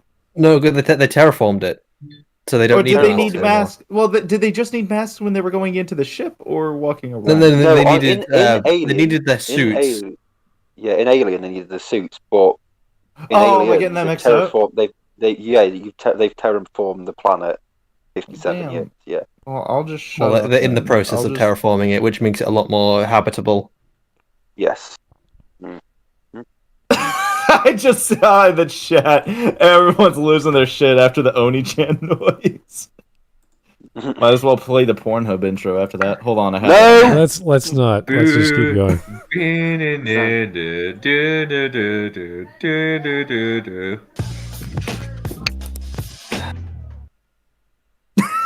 What? Zach, you're not funny. Yeah. A company that's already knew to be a threat sent xenomorph murderer Ellen Ripley to the planet along with a platoon of Marines armed with massive guns for the express purpose of committing violence against and kidnapping them. Why Not the express purpose of kidnapping them, the express purpose of... Okay, we lost contact with this colony after they were finding xenomorphs. Go check it out. Okay, this is after the xenomorphs murdered everyone on the Nostromo. The xenomorphs have killed a lot more people than humans have killed xenomorphs. The xenomorphs, humans killed one. The xenomorph killed an entire colony. Yeah, I think at this point, they send one of ours to the hospital. We send one of theirs to the morgue. We sent their entire colony. We nuke them. No, they sent one of ours into space, and eat their entire... I can't make it work, fuck it. Yeah. Wasn't there like 100 colonists, so 99 got killed. 140 colonists. 140, so 139 died. And on the Nostromo, what is it? There's 8 crew members and 1 survived. That's 146 dead humans to 1 dead xenomorph. So yeah, xenomorphs peacefully just, Xenomorphs are peacefully protesting. Mostly peaceful xenomorphs. Mostly peaceful xenomorphs protest as the Nostromo burns. Oh my god, is this like, obviously, I'm just trying to think of oh god, because of human brutality. One xenomorph. Let's remember Jim Floyd, the xenomorph. Jim was Jim Floyd, the xenomorph? Person. What, did I miss that part? Okay, let's not joke about these things and keep going anyway. What? We have sympathy for it. They invaded LV-426. They came for the xenomorphs. LV-426 no, they didn't. Was a they came for the colony. No, listen, LV-426 was a dead planet orbiting a gas giant. Well, a dead moon orbiting a gas giant. Until humans came It had a single crashed alien ship that had a bunch of eggs on it. A bunch of dormant eggs. Mm-hmm. The humans decided to set up a colony there for reasons. And maybe mining, I don't know. Maybe, I don't care. And then they stumbled across the alien ship. One of them was really dumb and looked at an egg. They were told that the company told them to go investigate the alien ship after Ripley told them where it was, I believe. Oh, yes. Wow! Yeah. Wow! I didn't even catch because that she told the company that I encountered this alien thing, and then they said, okay, we need you to go check out what's here. Okay. All right, makes sense. So they were a lot more devious than it already was. The colony did go over there to find the Xenomorphs. It was more to check out, just see what's there than explicitly steal one. Yeah. There's even subtle hints that the Weyland-Yutani knew that the aliens were there, and the colony was actually there just so that they could make aliens. Is that actually? Oh, really? Yeah. The colony itself was set up to make more alien. Yeah, that's why it's so close to the crash ship. Interesting. But they didn't know about it until Ripley. No, but they found the Nostromo in orbit around it. The Nostromo was blown up. What they found something of it. I'm trying to remember this from ages ago. So, from Alien, the company sent them to LV-426 because they picked up a distress beacon. Well, the company didn't. As far as I'm aware, the company didn't know it was the ship itself, and they weren't in contact with the company. It was just the AI that told them to go check out the signal. Yeah. Ash still had orders to bring the Xenomorph back by any means necessary. Yeah. That the crew was expendable. Necessary. Yeah. Processing station with guns. Intentions clear. But the Xenomorphs didn't even strike the Marines first anyway. They have guns. No, the Marines began the fun when they killed a chestburster. They burned a baby with fire. Only then... After it killed a person.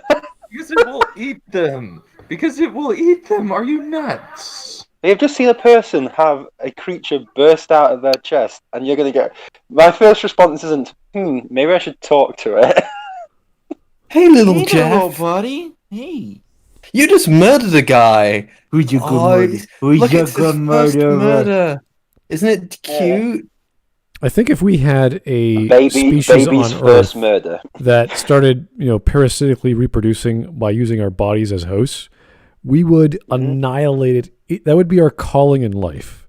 We would think we were born for that very purpose of just annihilating another species because it has the capacity to kill us so disgustingly. So yeah. Also, question: why do people always say we should open dialogue? I don't talk to the ants before I completely nuke their or a tiger home. Yeah. Actually, fun fact: I used to work at a big cat sanctuary. And when I say work, I used to volunteer at a big cat sanctuary. That was I really doubt that you're going to be able to have diplomacy with a creature like this.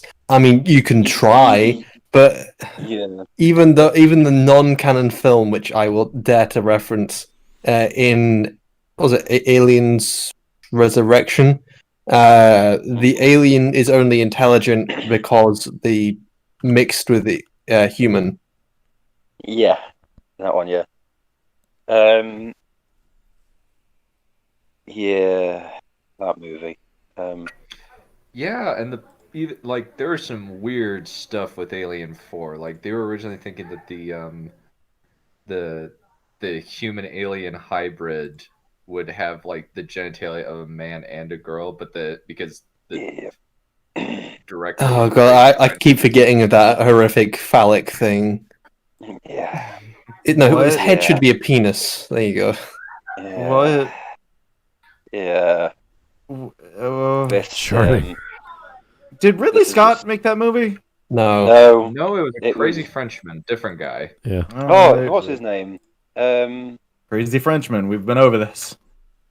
That doesn't narrow it down. That's like 98% of their population. Anything else other than a few like weird French films? No, he's in a few like actual proper films. The director was Jean-Pierre Jeunet. Jean-Pierre Jeunet is his name. What else? Why does that sound familiar? Yeah, that's the thing. It's familiar. He's made something else. Oh no! Wait, hold on. Don't let it be what I think it is. Hold on. Amélie, Delicatessen, Micmacs, The Young and Prodigal T.S. Spivot, The Bunker, The City of Lost Children, A Very Long Engagement, and Casanova, 2015. Yeah, right. And that's the TV show, not the movie with Heath Ledger. Oh, by the way, I'm really sorry. I forgot to mention the other canon media, which is absolutely amazing. Alien Isolation. There you go. There's only 3 media in the Alien canon: Alien Isolation, Alien, and Aliens. Alien Isolation is actually good. Alien Isolation has those aliens peacefully butcher everyone in Sevastopol. Mostly peaceful. Didn't they have like the black box from the Nostromo on Sevastopol? Yeah, it was on the planet for some reason, or they found it around the atmosphere. Yeah, that was that survival horror game. What I'm remembering is they followed the flight path of the Nostromo to the planet Weyland-Yutani, and that's probably how they found the alien stuff. Alien Isolation was good until the ending, in which case, like, Alien's fuck me, Ripley's daughter just dies anyway. And it's like, well, yeah, right, Ripley's daughter. Yeah, well, they have the thing. We know, in Aliens, we know she is alive, so they can't kill her off. On top of that, there's like the thing where it's like, oh, there's a light that comes off her, like, looking for her while she's in the spacesuit. So, but yeah, that's kind of like she didn't really die. Sequel bait. Yeah. But we know she didn't die because we saw her die. Well, we saw her as an incredibly old woman. But I would still say, even with the ending, I would call Alien Isolation a fantastic game. It just drips with atmosphere. It is absolutely fucking horrific. It's outstanding. Yeah. All the elaborate I remember open a door puzzle. Playing it. Oh, sorry, go ahead. No, I'm just saying a lot of those puzzles are, how do I open this door? And there's all these things you have to get to open it. I thought that was rather clever. It does get redundant, though. That's the only problem I see. There's a lot of backtracking, and it does play on for a little bit too long. But I do love the space scenes, even though they fucking take forever. Yeah. There was, I remember a few sections of the game where you required a certain tool to get into a room that you wouldn't get until, like, late game. Yeah, because you have to do some backtracking for some of the missions, so that means you'll come back to an area much later. Yeah. And then that means, you need the plasma torch, or you need the thingy. Torch. It was like the ion torch, which was the upgraded plasma torch. It felt like, and then you need it felt like an adventure game, the upgraded hacker.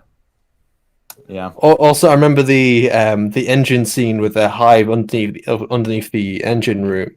Those fucking engines, they look awesome. They don't make any kind of sense, but they just look amazing. Yeah, they just giant bolts of lightning. Who gives a fuck? They look awesome.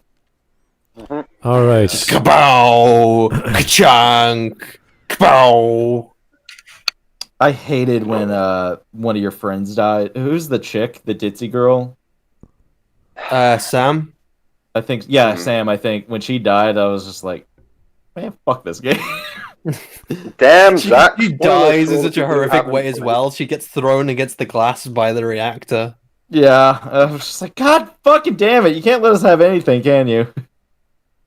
Zach wanted his gay lesbians. See, fuck yeah, I did. Alien Isolation would be a good game. There must always if it was be more like Resident Evil. Anywho, let's keep on trucking here. Jake the Surgeon. It's pretty much been proven that xenomorphs are hardwired to attack humans and other sentient creatures even while starving through experiments. Well, yeah, they're survivalists extreme. They have extremely hard skin. They can procreate with just about anything. So, yeah, they can survive in space. They're just super strong. So, yes, they're perfect life form. They are perfect organism. I don't know what that means, but yeah, the idea is that they're superior in many ways. Oh goodness! In her superior in no way, nothing. Okay. They get mown down by in the bucket loads in Aliens. They I agree, but you're superior in only one respect. You are better at dying. Yeah. Okay. No mercy, no response. Fuck off with that soundboard. You do know that now that he knows that you. I can imagine. It annoys you, I can imagine if Zach has his own podcast, he's going to have this like Dolby surround sound. So every time he plays it, it's like blasting in your ears, clear. He'll just keep doing that. Yeah. Annoying Shiny is one of our favorite pastimes. It's always hilarious.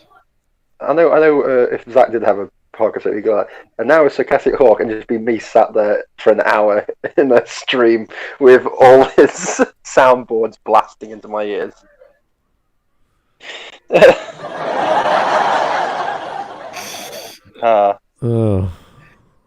Perfect use of the laugh track. Yeah, we can keep going. We don't have to because we know this is a joke. We know this whole theory is silly. But if you guys want to keep going, it's totally fine. We don't have to be here. I'm fine with fine. Yeah, fine. Again, I just want to see. I just want to see what he has to say because it's funny. Okay. It's gotta get crazier. Did the Xenomorphs respond in kind? It's our human bias that blinds us to the way in which the humans cornered the Xenomorphs and forced their hands, or rather, inner jaws. I feel like this guy doesn't know what to do with his hands. Yeah. He waves his hands not in the cadence of which he is speaking. It's very odd. Try pointing. Pointing's a good trick. Pointing needs to point more. You need to do a trump. You need to put your hand in like an OK symbol, and you just gotta do it with the beats of your voice. We're going to build a wall around the aliens. You built the wall around the Xenomorphs. They can climb like 90-degree surfaces. Pay for it. Yeah, the Xenomorphs will pay. He also looks bored. He just looks completely bored. Yeah, I mean, if he's very poorly framed within the shot. Because they've framed it to focus on the posters, and he needs to be closer. They're not really following the rule of thirds very well. This is not how you frame your shot. I'm sorry. You're tiny on the screen. You've got too much dead space, essentially. Dead Space. That was a good game. Yeah. Would have been better if it was more like Resident Evil. So, yeah. No, Resident Evil 4. Way to go, Hawk. Yeah, it needed to be more like Quake. Obviously, Quake is the standard which we should put every game to, according to Fuckface. Why reloading? Why are we doing? Why do we have ammo? Like why? I'm sorry. What? Items? Oh, this guy was rambling on about Halo and how it's not Quake 3. All right then. You never needed to reload in Quake 3. I hate reloading. It's such a waste of time. It stops my enjoyment. When you have to reload, I stop having fun. Dude, when my character has to walk, it stops me from having fun. Walk for. When my character has to press F to pay respects, it stops me from having fun. Walk. Don't.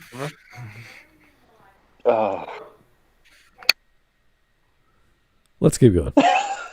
When I have to watch the Xeno that took out the escape shuttle, yeah, fine, he's a dick. But honestly, if he's the worst of them, Xenomorphs are pretty decent creatures.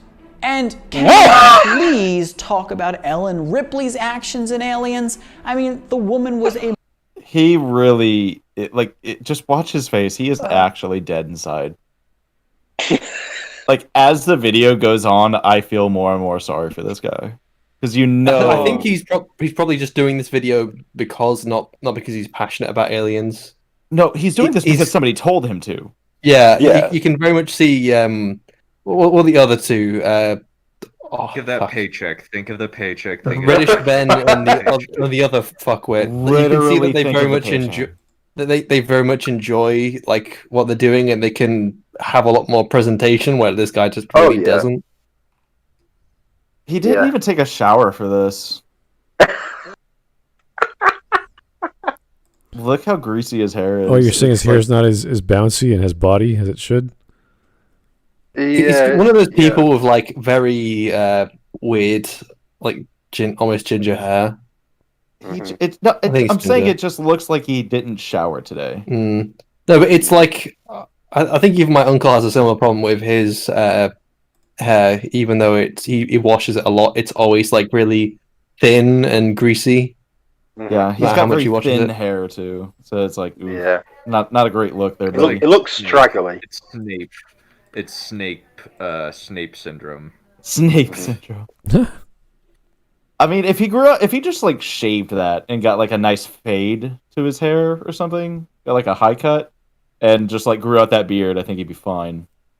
Yeah. But yeah, the goatee and the thin, greasy hair, it's not a good look. The thin goatee. The thin goatee, yeah, that's the problem too. If he just make that beard full, it'll make up for it. Well, not everyone can grow a beard, so. You're assuming that he can grow that beard out.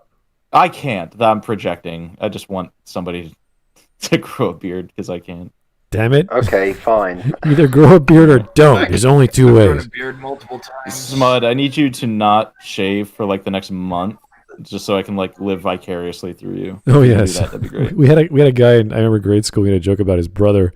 Every time we joked because we'd see him shave, and the next few days he'd like have a full facial hair again. It was just like, how the hell did you do that? It's a curse. It is a curse having that facial hair that grows back really quickly. So, 2 years ago when I had surgery on my shoulder, I was on 30 days of comp leave. And 30 days of comp leave, I'm like, holy fuck, 30 days that I don't have to shave.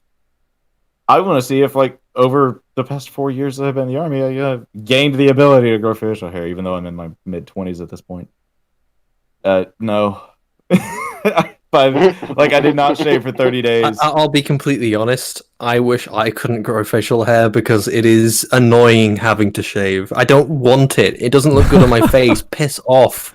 Do you want to donate some of your testosterone to me? I'd appreciate it. Oh, dear. Okay. All right. Let's not talk about Shiny's psychological / hormone scenarios. All you beardless people. Look, trust me. If you could grow a beard, you'd be quickly regretting it. It's a lot of shaving. No, I wouldn't. If I suddenly gained the ability to grow a beard, I know what it's like to be beardless. All right, then I can appreciate the beard. I have a beard. I don't know why. I don't know.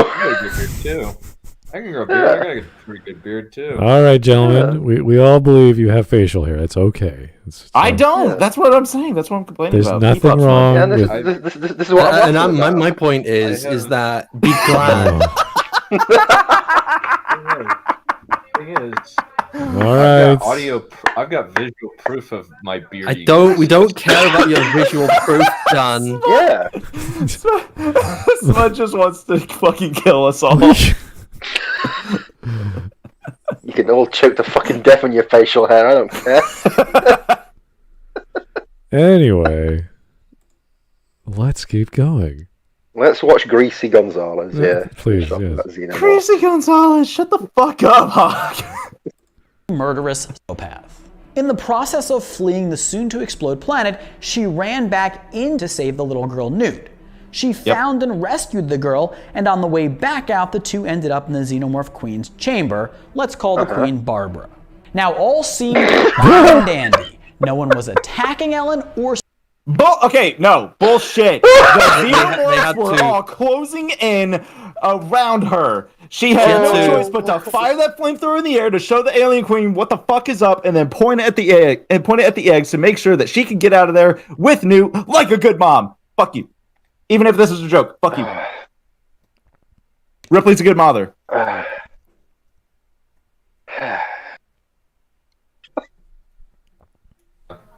All right. They were just really curious about how the flamethrower worked. It's like, hey, do you teach us how to build a flamethrower? Oh my god, my face is burning off. Oh my god, the aliens are coming out of the all the little crevices in the room, and they're just all asking, "Hey, you got games on your phone?" That's Hey, I'm looking for a customer sales rep. This place we bought recently. The Xenomorphs coming out of the holes in the walls, just like, we've updated our privacy policy.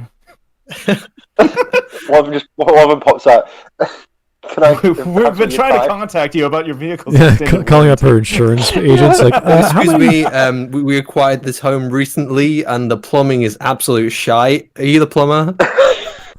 Do you have time to talk about our Lord and Savior?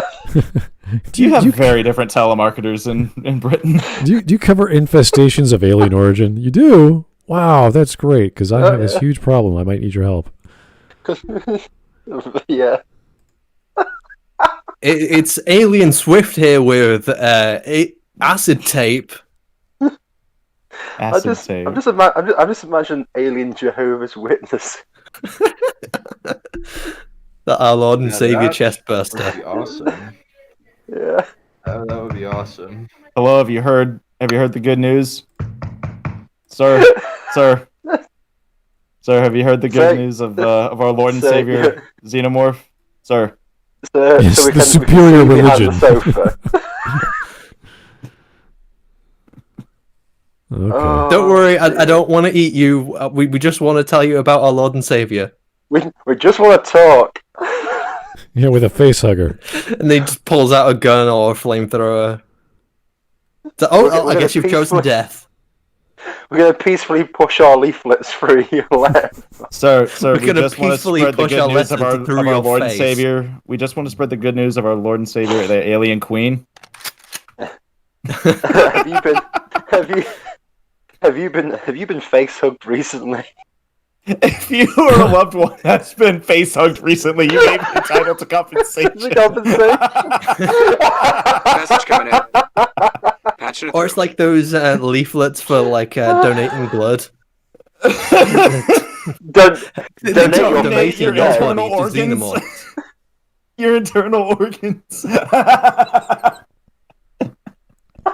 All right, let's keep on going. Vladimir Dragunov, Chestbuster. Want some Girl Scout cookies? Oh. You wanna? Should I buy some death sticks? Sprite cranberry. Sprite cranberry? You want a Sprite cranberry? Oh, Jesus. The fucking... Oh. The aliens, the fucking... All right, let's... we're more than halfway done. Look at that. Fantastic. Yeah, yeah. This has been amazing. This has been one of the best Smudcasts in a long time. Oh, this is great. I love it. Or seemed about to attack her. She could have just left with the little girl in peace. But Ripley said, No. Leroy Jenkins! Okay, they killed an entire colony of people. Also, they weren't going to let her leave. Yeah, they were not going to let her leave. This is to make sure that she is able to leave with Newt, like a good mother. Message coming in. Mm-hmm. And also, I paused because I just hate his voice and I needed a break from the. Keep going, you little bitch. Oh boy, here's Vladimir. And burned all of Queen Barbara's eggs to death. I mean, how would your mom feel if Ellen Ripley burned you to death when you were in her egg? What? That would. What do you mean? You mean what was her egg? Okay, so using this analogy, you're killing a mother's egg inside her womb, somehow not killing her. Message coming in. Patching it through. Okay. This is an unfertilized egg as well, by the way. This is honestly like almost as bad as Saurian Cinema's Jurassic Park video. Well, was that the monstrous femininity? Yes. Oh, Jesus Christ. I just... I'm reading the book that he quoted. The book is worse than the video. Oh my god. I can't believe the book is so awful. Look, how would you... if you guys check the chat real quick, I have something for you. Oh no. Oh no.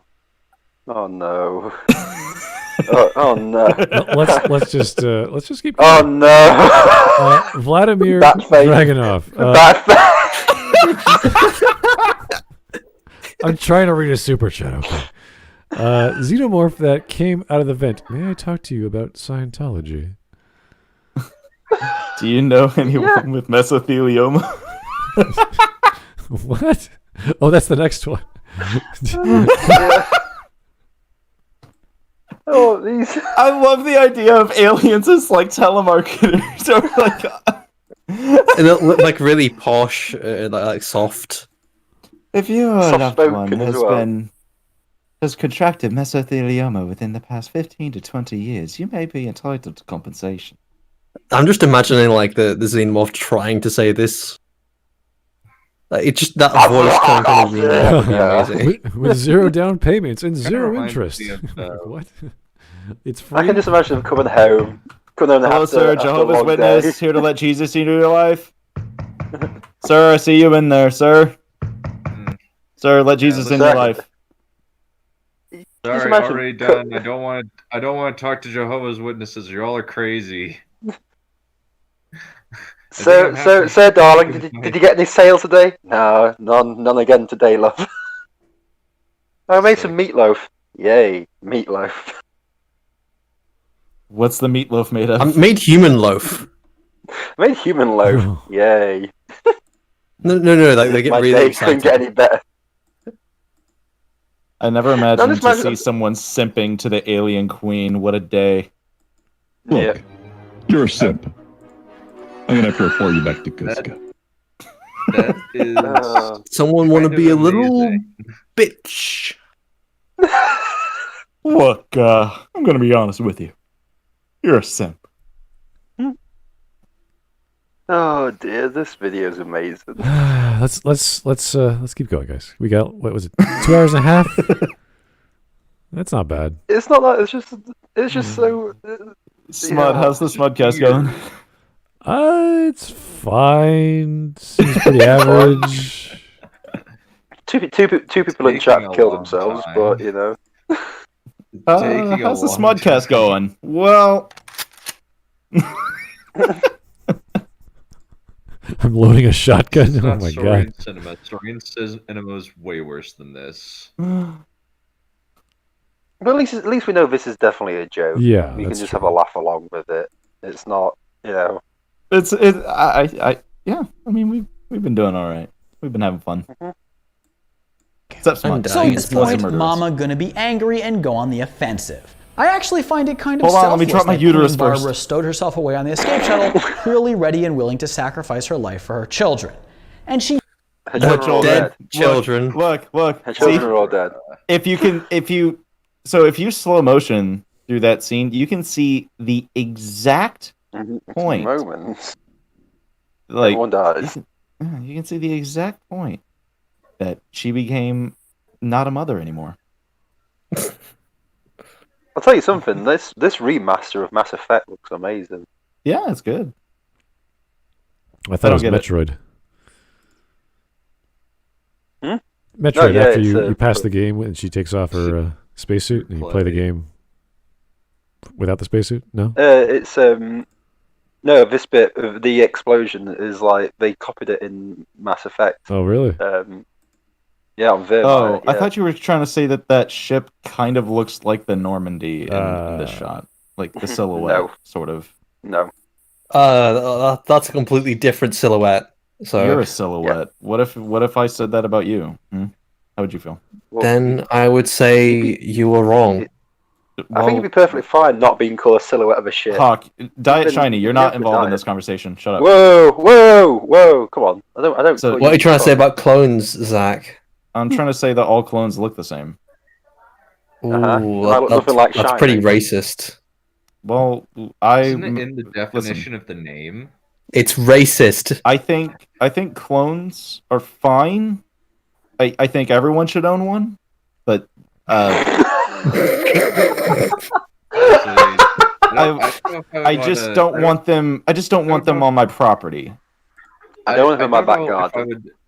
I don't know if I would want a clone of Shiny. A clone of Katrina Law, I would be okay with. What would you do, Zach? Would you have them? You'd own a clone outside your property because they're technically your property anyway, whether you call them a clone or What? So I don't want them on my property because they're dirty. Clone lives matter. Stop being clonophobic. Clone lives matter. And even though clone lives matter. 13%. Clone lives matter. Clone lives matter. Clone lives matter. Put you on mute, Shiny. They're so loud. You realize that by virtue of Order 66 was a peaceful protest by the clones. By virtue of you being a clone, your life is expendable so long as there's genetic material to make more of you. Order 66 was suppressing a rebellion. It was a peaceful protest. A mostly peaceful protest. It was a mostly peaceful suppression. Mm-hmm. Yeah. It was a mostly peaceful genocide. Yes. Mm-hmm. She still had to watch as her entire family was massacred in the ensuing explosion on LV-426 as the dropship raced back to the Sulaco.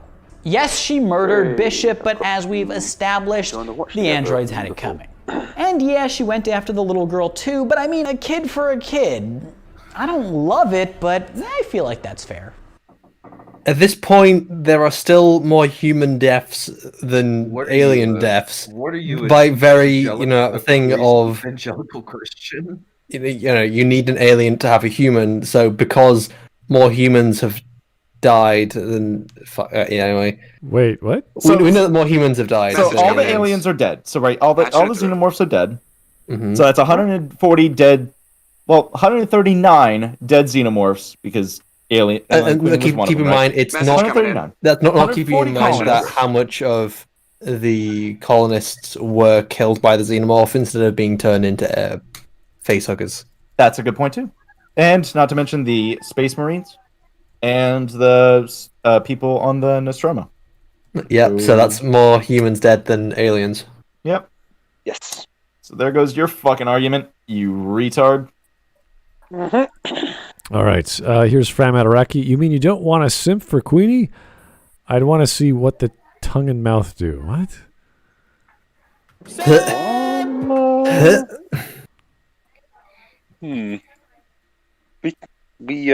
Fram, we can't be friends anymore. Yeah, that's. You need an alien to have a human. So Smud, have you been watching the video? Smud in the chat. I know it's not you, Smud, in the voice call. I know it can get confusing, but there's a guy with your name. I was just listening to Shiny. Yeah, it's a Shiny clone of you with the same name. I was repeating what Shiny said. Yeah, you do need you need a human to have an alien. There you go. That makes sense. Yeah. I think that's what I thought I said that. Yeah, you didn't. You do. Yeah. You said you need an alien to have a human. Well, yeah. What? Mm-hmm. I'll be happy to rewind it and recant those words, but I'm quite sure that's what I heard. Anyway, Alex Halo, how darn you insult the Misaka clones? They matter. Oh no, here we go. Clone lives matter. More index. Clone lives matter. Clone lives matter. Misaka clones? Wait a minute. Don't worry about it. Anime is very broad. Is that an Attack on Titan reference? It's. Don't worry. Don't worry about it, Zach. Alright. Oh, wait, I finally get it. You need an alien to... Okay, got it. Mm-hmm. Alright. I'm with you. Then we have 3. Once again, it's Weyland Yutani's fault that the xenomorphs ended up on the planet Fiorina 161, as they knew that a queen facehugger was alive aboard the Sulaco. So the facehugger on board the Sulaco was just along for the ride trying to survive. It didn't invade the planet. Now, admittedly, the xenomorph attacked first on Fiorina. However, this is where our third principle of critical xenomorph theory kicks in, which claims that xenomorphs act as arbiters of justice in the universe. Fiorina 161 was a prison planet full of...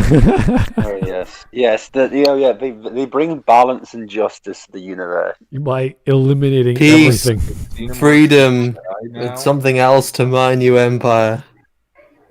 I have brought peace, freedom, justice, and security to my new empire. Your new empire? Shut up, Kyle. So the idea of justice is by eliminating everything that moves that's smaller than you. Mm-hmm. Okay. Or bigger. Or yeah, whatever. potentially Just bigger. Anything. Literally murder anything. Yeah. It the aliens and stuff murder a dog in Alien 3. What did the dog do? Cat's fine, but dog, okay.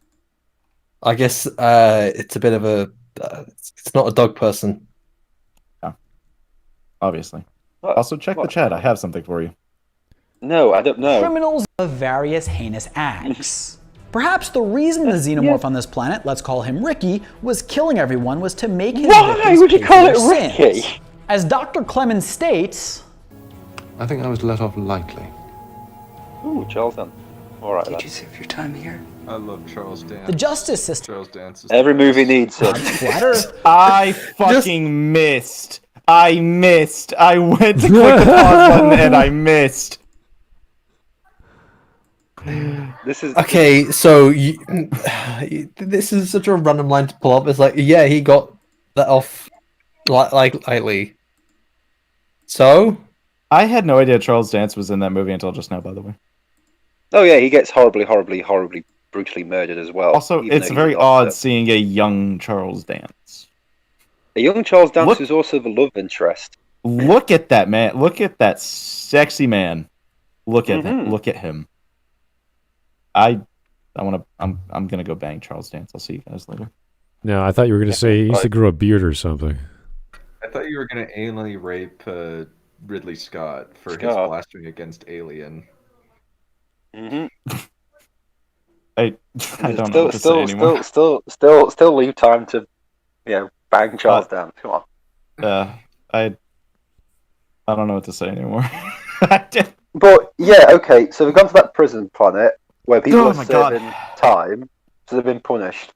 Why do they need to be brutally murdered by an alien? Yeah, they're already serving their tism time. Yeah. Also, the alien also kills the guards as well. Yeah. What are the guards doing? I guess jerking themselves off. Wow, it's pretty racist of those guards. Mm-hmm. So yeah. The justice system, it seems, did not dole out punishments to these men that fit their crimes. What? They're on as a Grim Reaper. And they're on a prison planet. So, so... literally covered in shit. Okay, the Xenomorph has an understanding of justice and the justice system and decrees that these men who are stuck on a nowhere planet, that they deserve to be killed. Punished more. Most of them is people. Your perception of justice, Mr. Video Maker. I want to know. Yeah, I mean, even if you think that the prisoners do deserve it, how does the Xenomorph know and understand? Yeah. Do they come with a full ethics and philosophy class right out of the egg? It comes out with a philosophy book. It comes out with a little handbook. No, it's like it's like a race card, and then the deeper the skin, like the worse crime they've done. Yeah, I give you the murder pass, God, to the Xenomorphs. I give you the X word pass.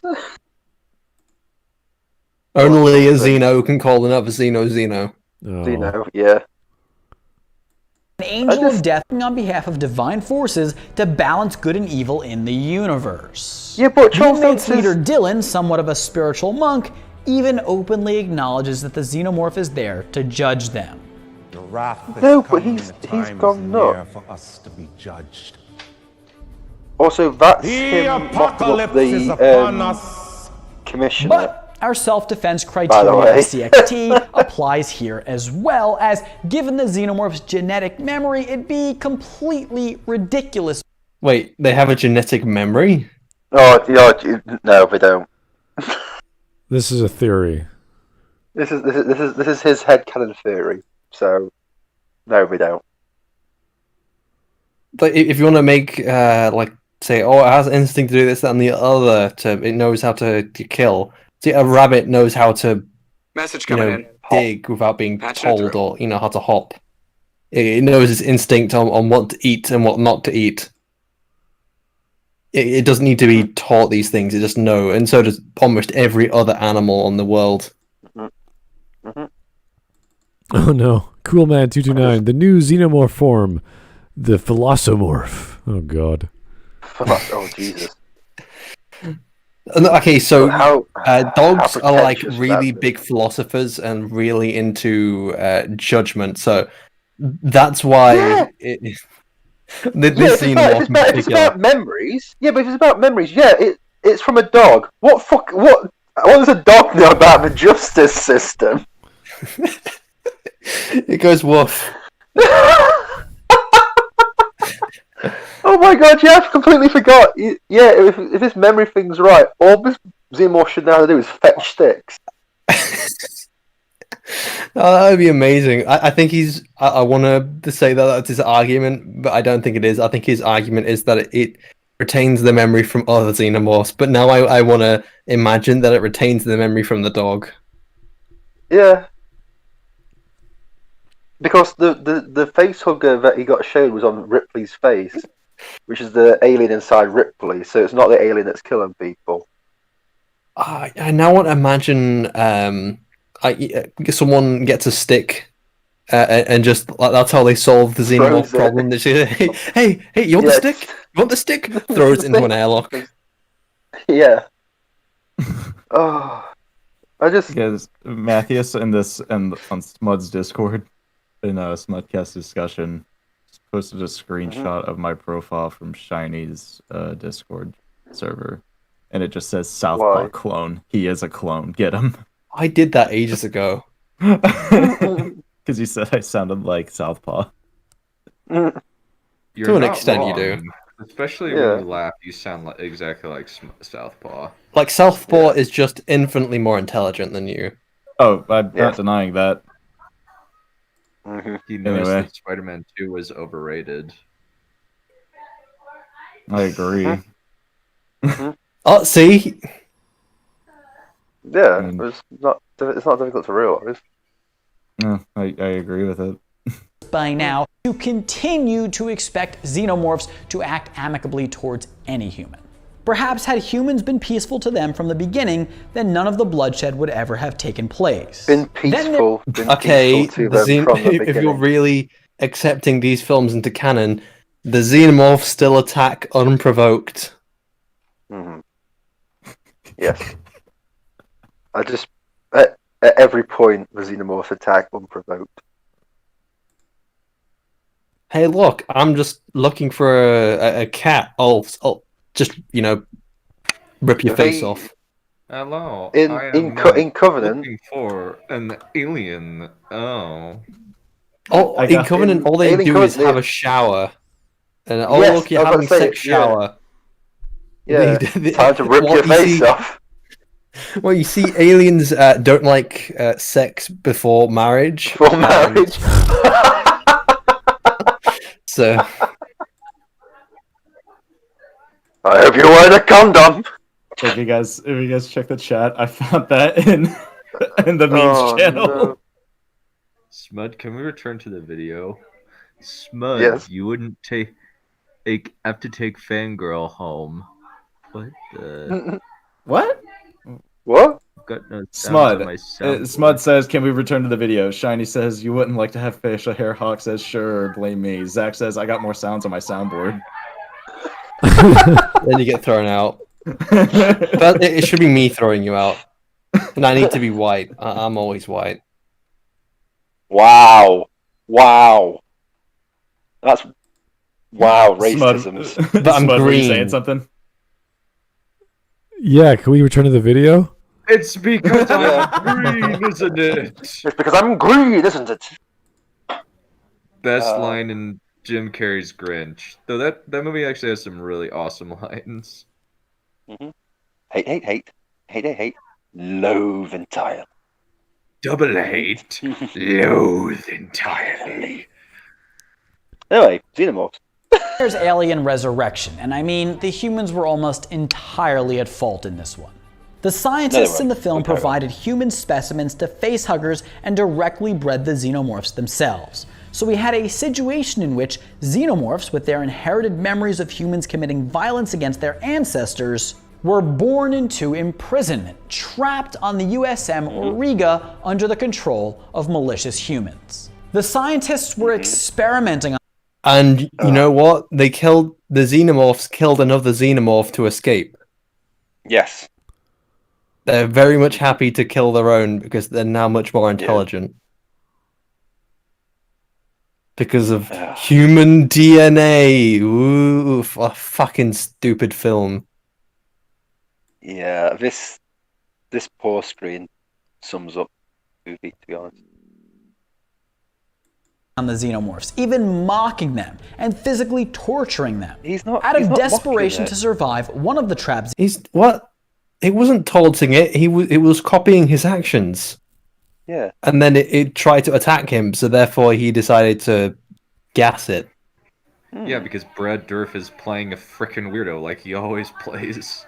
But this Brad one is Brad Dourif is playing himself. Yeah. Pretty much. They just put him on set, and I don't think they even tell him when the camera starts rolling. just do stuff with the props. Yeah. They didn't even hire him. He just wandered on. I want just Ridley Scott's over in the corner when this guy wanders onto set. He's like, no. Keep rolling. Oh, well, keep rolling. No, keep rolling. This is good. Who is this guy? I don't give a fuck. Just keep rolling. We're going to write the script around Frank, him. Kill the other so that its acid blood would seep through the floor and thus provide an escape route. A noble sacrifice on the part of the xenomorph who gave its life so that Frank could go free. As we know by their reluctance to attack Ripley in both Alien 3 and Alien Resurrection due to her containing a... That CGI, though. Yeah. Oof. That was a solid dude. Yeah, it's not attacking her because it's got another xenomorph inside it. Yeah. So that's the reason why it's letting her live. Yeah. It's been mentioned numerous times in the series. If you have one inside you, the aliens won't attack. Sense. The xenomorph embryo and xenomorph DNA within them, respectively, xenomorphs don't like to kill their own. But horrific circumstances forced Frank to do the unthinkable. And of course, or it's just intelligent to know that it can escape. Yeah, it's just intelligent to know. Sorry, Keith, you drew the short straw. We're gonna kill you to escape. Good of the hive, Bob. It's for the good of the hive. Do you know anyone with mesothelioma? I just... Oh dear, this... I love the idea of xenomorphs trying to sell us stuff. Someone's got. It's just talking xenomorphs that would just be hilarious in any situation. So this is new. This is new Smud lore. Is what all this is. Smud lore. Oh, let's keep going. Let's see. How you doing, Smud? I'm all right, thank you. I asked how you doing, and you just replied with "thank you." No, I said all right. I'm good. Oh, okay. Hey, listen, it's all right. Smud's 40. He's just struggling a lot. I'm struggling to stay. It's too, guys. It's so late. Oh, it's getting 9 o'clock. It's almost to his bedtime. It's 9 o'clock. I need my slippers and my hot cocoa soon. Except for Smud, I'm pretty sure it's like a silk robe and like a glass of bourbon. You're not. Yeah. You're actually not. And a pipe. You're not too. Well, that's different. You're not too far away from what you're sat in front of an open. Oh, right. Open fire. No robe, nothing but a smile and a glass of bourbon. After knowing the pain and death aboard the Auriga at the hands of the human scientists, are we to expect that the newly free Frank was going to just assume that all of the other humans on the ship were peaceful? No way, man. Frank, traumatized by his experiences, lashed out in violence against his oppressors. It's really funny to see him get a burst of energy of just like, okay, I just got to make it through this next line, or like I can deliver this one with some gusto, but then he just goes right back to dead face. Yep. Regroup. Is that his faces on the posters? I hope not. I think so.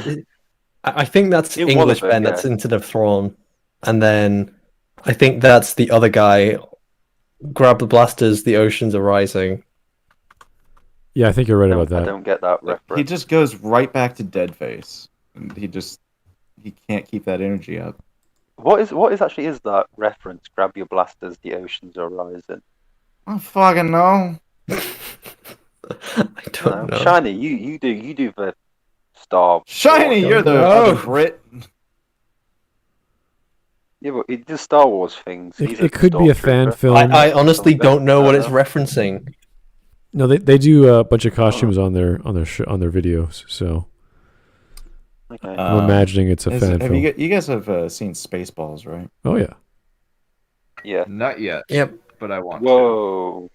Dunn, I'm afraid you need to leave.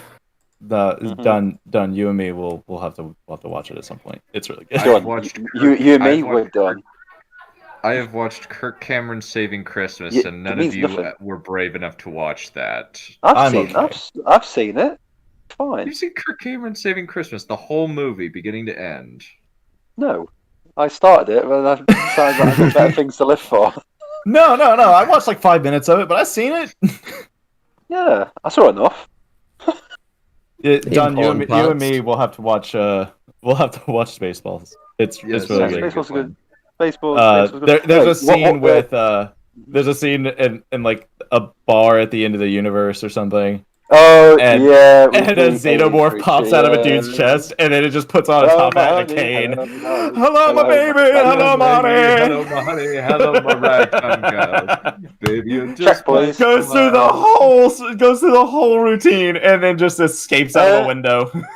So, what did he have? Oh, he had the special. The special. Check, please. That's John Hurt in that scene as well, actually. John Candy. I think so, yeah. Yeah, because he goes, "Oh no, not again." Yeah. Oh, that's such a good movie. Yeah, it's a good movie. Anyway, all right, I just need a sanity break. Sorry, 2 minutes left. We're almost done. All right. The Xenomorphs aboard the ship were fighting back against the bastards who tortured them. Such a fucked up salute. Put your fucking pinky down. Recapture them and/or kill them. Oh Sorry, god, this death scene. Frank That was ain't going back to prison. What about the mercenary squad aboard the ship, though? Well, this is where the second principle of our theory comes into play once again. The Xenomorphs were acting as... Is that Winona Ryder? Yes. God, she looks weird with short hair. Yeah, she looks really weird with short hair. Yeah, she doesn't look like Winona Ryder. Though she's still a babe. Like, even like when she's 50. And in Stranger Things and acting like a crazy mom. Yeah. Still a babe. Yeah, she looks great in Stranger Things. She looks great in Stranger Things. I just have some research to do later on. Winona Ryder. Alright, we can carry on. Arbiters of justice vis-a-vis the mercenaries. I can't hear arbiter without thinking about Arby and the Chief. Humans for the scientists to use as hosts to breed xenomorphs, and were due for some atonement. As for the newborn xenomorph, the byproduct of the scientists' experiments, we're not talking about it. No. I mean, it thought Ripley was its mother. It protected her. Killed the evil scientist dude and the xenomorph queen for her. And what did mommy do? She ran away and tried to abandon it. And then when the newborn went to try and find it... God damn it. Because it's insane and it's killing... Look, we're not trying to defend this film as good. It's shit. If Mikey looked like that, I'd run away. I would kill it myself. Yeah. That entire fucking movie. It's hard to believe that it exists. It's amazing that Joss Whedon wrote that movie. I'm amazed that Joss Whedon wrote that movie. Well, you can tell because it's got all the really misplaced like jokes. Bad jokes. Yeah. Like it's trying to be a comedy. Also, the scene where what's his name sacrificed himself because an alien's got one finger on his boot. The thing that at least it's not quite as retarded as in Alien Colonial Marines where the guy's got a chest burster and he just tries to grenade himself. No, Shiny. The fact of the matter is, the guy has the alien hanging off his boot on the ladder, and he can easily just kick the hand off his boot. Instead, he cuts the ropes holding him, so he falls into a pool full of aliens and gets killed. For some reason. For no reason. For no reason! I tried to forget as much as I can from that film, I'll be honest. I only remembered it because it's so funny. The thing about Alien Resurrection is when Sigourney Weaver, like, one-handed without looking, made the basketball shot. Yeah. Was that trying to show that she had gotten abilities from the Xenomorph? Yes. I guess so. Because the Xenomorphs are just amazing at basketball. They have excellent coordination. Xenomorphs can jump. The coolest part was that wasn't CGI, which is really cool. Yeah, she did it. She actually did it. Yeah, actually made that shot. And then what's his face? The director, or whatever. Ron Perlman actually broke character. Ron Perlman actually broke character and said, "Whoa, that was awesome." Yeah. Yeah. Right before the camera was cut, and it's just like, God, oh dang it! I wish that you could have had that line in the movie. It would have been great. It would have been something, but no, we've got this. You know, I'm just happier the film ends a little bit sooner. Yeah. I mean, it could have ended an hour earlier, but it chugged along. Tom Cruise has reportedly bought 2 robots to ensure COVID-19 safety on Mission Impossible 7 and 8. Message coming in. Are they fembots?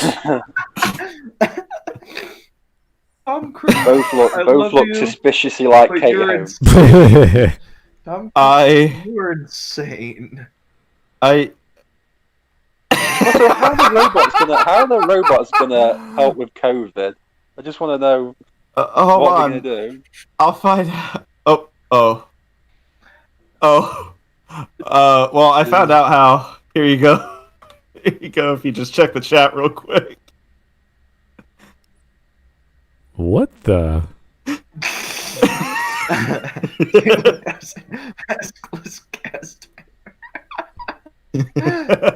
That works. I'm not sure what that is. Oh no, it's a picture of it's a GIF of the fucking whatever the robot is from RoboCop. You know the bipedal machine gun robot from RoboCop, the Ed 209. You now have 15 seconds to comply.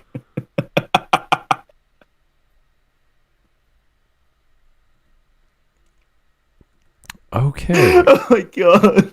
The memes in this tweet are amazing. All right, let me read the next super chat from Joe. Joe, hey, the dumbest scene was the death scene with the guy in the wheelchair? Is that Resurrection?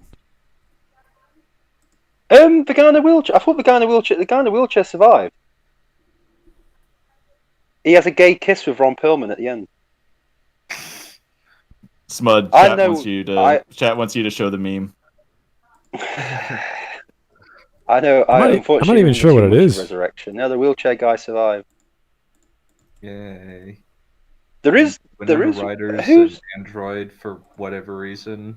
Yeah, for some reason, and also has a lesbian vibes with Ripley, which is that's so weird. Yet there's no kiss. Boo. The gay kiss goes to Ron Perlman and the guy in the wheelchair. Boo. I think I just want this video to be over a little bit sooner. Can we please just get back to it? Yeah. Here's my test. I think solitary confinement will do faux Wonder W. What the? Wonder Woman? Oh my god. Should be. Can you like write what you want to say in the chat there, Mike? Because I think I'm totally lost. I think I agree. That he paid $1.99 for an incomplete thought. Yeah. It's like, can you please repeat yourself, sir? I think what happened is that he put it at $5 and then he tried to move it down to $2. Well, I just want to know what you're trying to say. Because you have a limited amount of characters on $2, so it just cut it off. Oh, there we go. He pulled a limit, a super chat out of the discount bin. Horny solitary confinement for Wonder Woman. That's it. There you go. Horny. Okay, sure. I guess. Okay. I don't know how we jumped to that topic or how you got there, sir, but okay.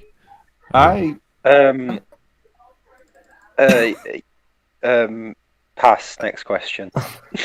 I mean, I can do the horny bonk for him. No. That's okay. Message coming in. Oh, I already did. All right, one more. Is it because Wonder Woman raped a guy? Yeah. And aliens. Ultimate Fatty. I haven't seen this video, but I bet this guy compares the Xenomorphs to the aliens from Starship Troopers. Huh. Not yet. I don't know. I think the comparison in Starship Troopers is closer to anywhere in this video. What? We have a minute left. Yeah. So. What did its mom do? She murdered it in the most brutal way possible. So the next time Xenomorphs come into contact with humans, let's not be surprised if they aren't overly friendly. In summation, the Xenomorphs are not the oppressors. They're not the villains in the Alien series. Rather, they are the victims. Mostly peaceful aliens. Yeah, I made as that joke CXT anyway. asserts, their violence is most often executed as a form of self-defense in response to human violence. Yes, a woman breaking down in tears, shitting herself. This would have ever happened if it wasn't for androids who suck and were created by humans. It is my sincere hope that this video will help to sway hearts and minds about xenomorphs, and perhaps will inspire humans to begin to take steps towards improving their relationship with this much maligned alien species. Xenomorphs did nothing wrong. Anyways, that's the video. Hope you enjoyed. If you did, Okay. American Ben has his own channel with about 878 subs. No, that's nice. That's good for him. My goodness. Interesting. My brain is. Are you retarded?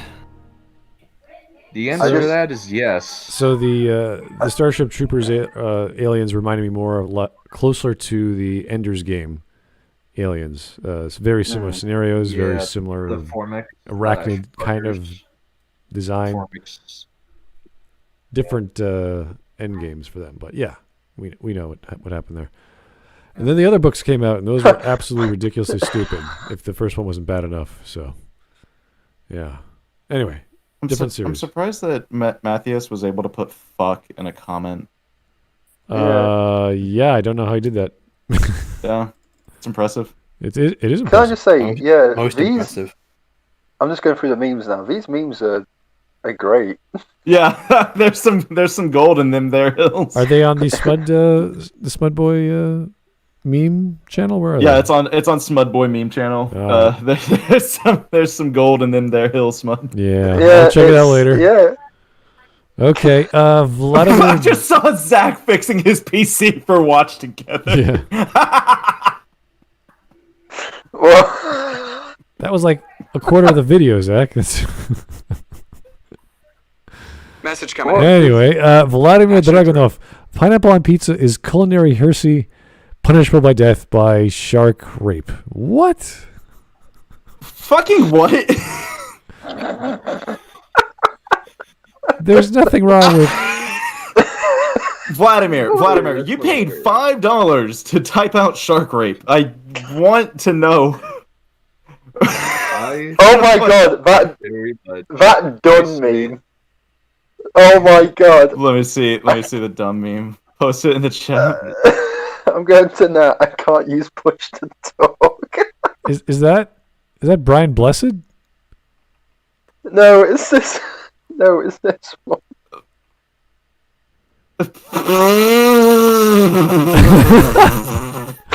Okay, that's pretty good.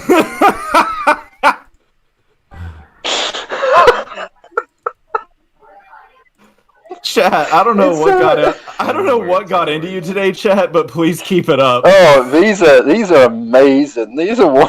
It's mostly all Offnicks with these memes. Yeah, Offnicks. Oh, these are Offnicks. Keep them coming. Man. Oh.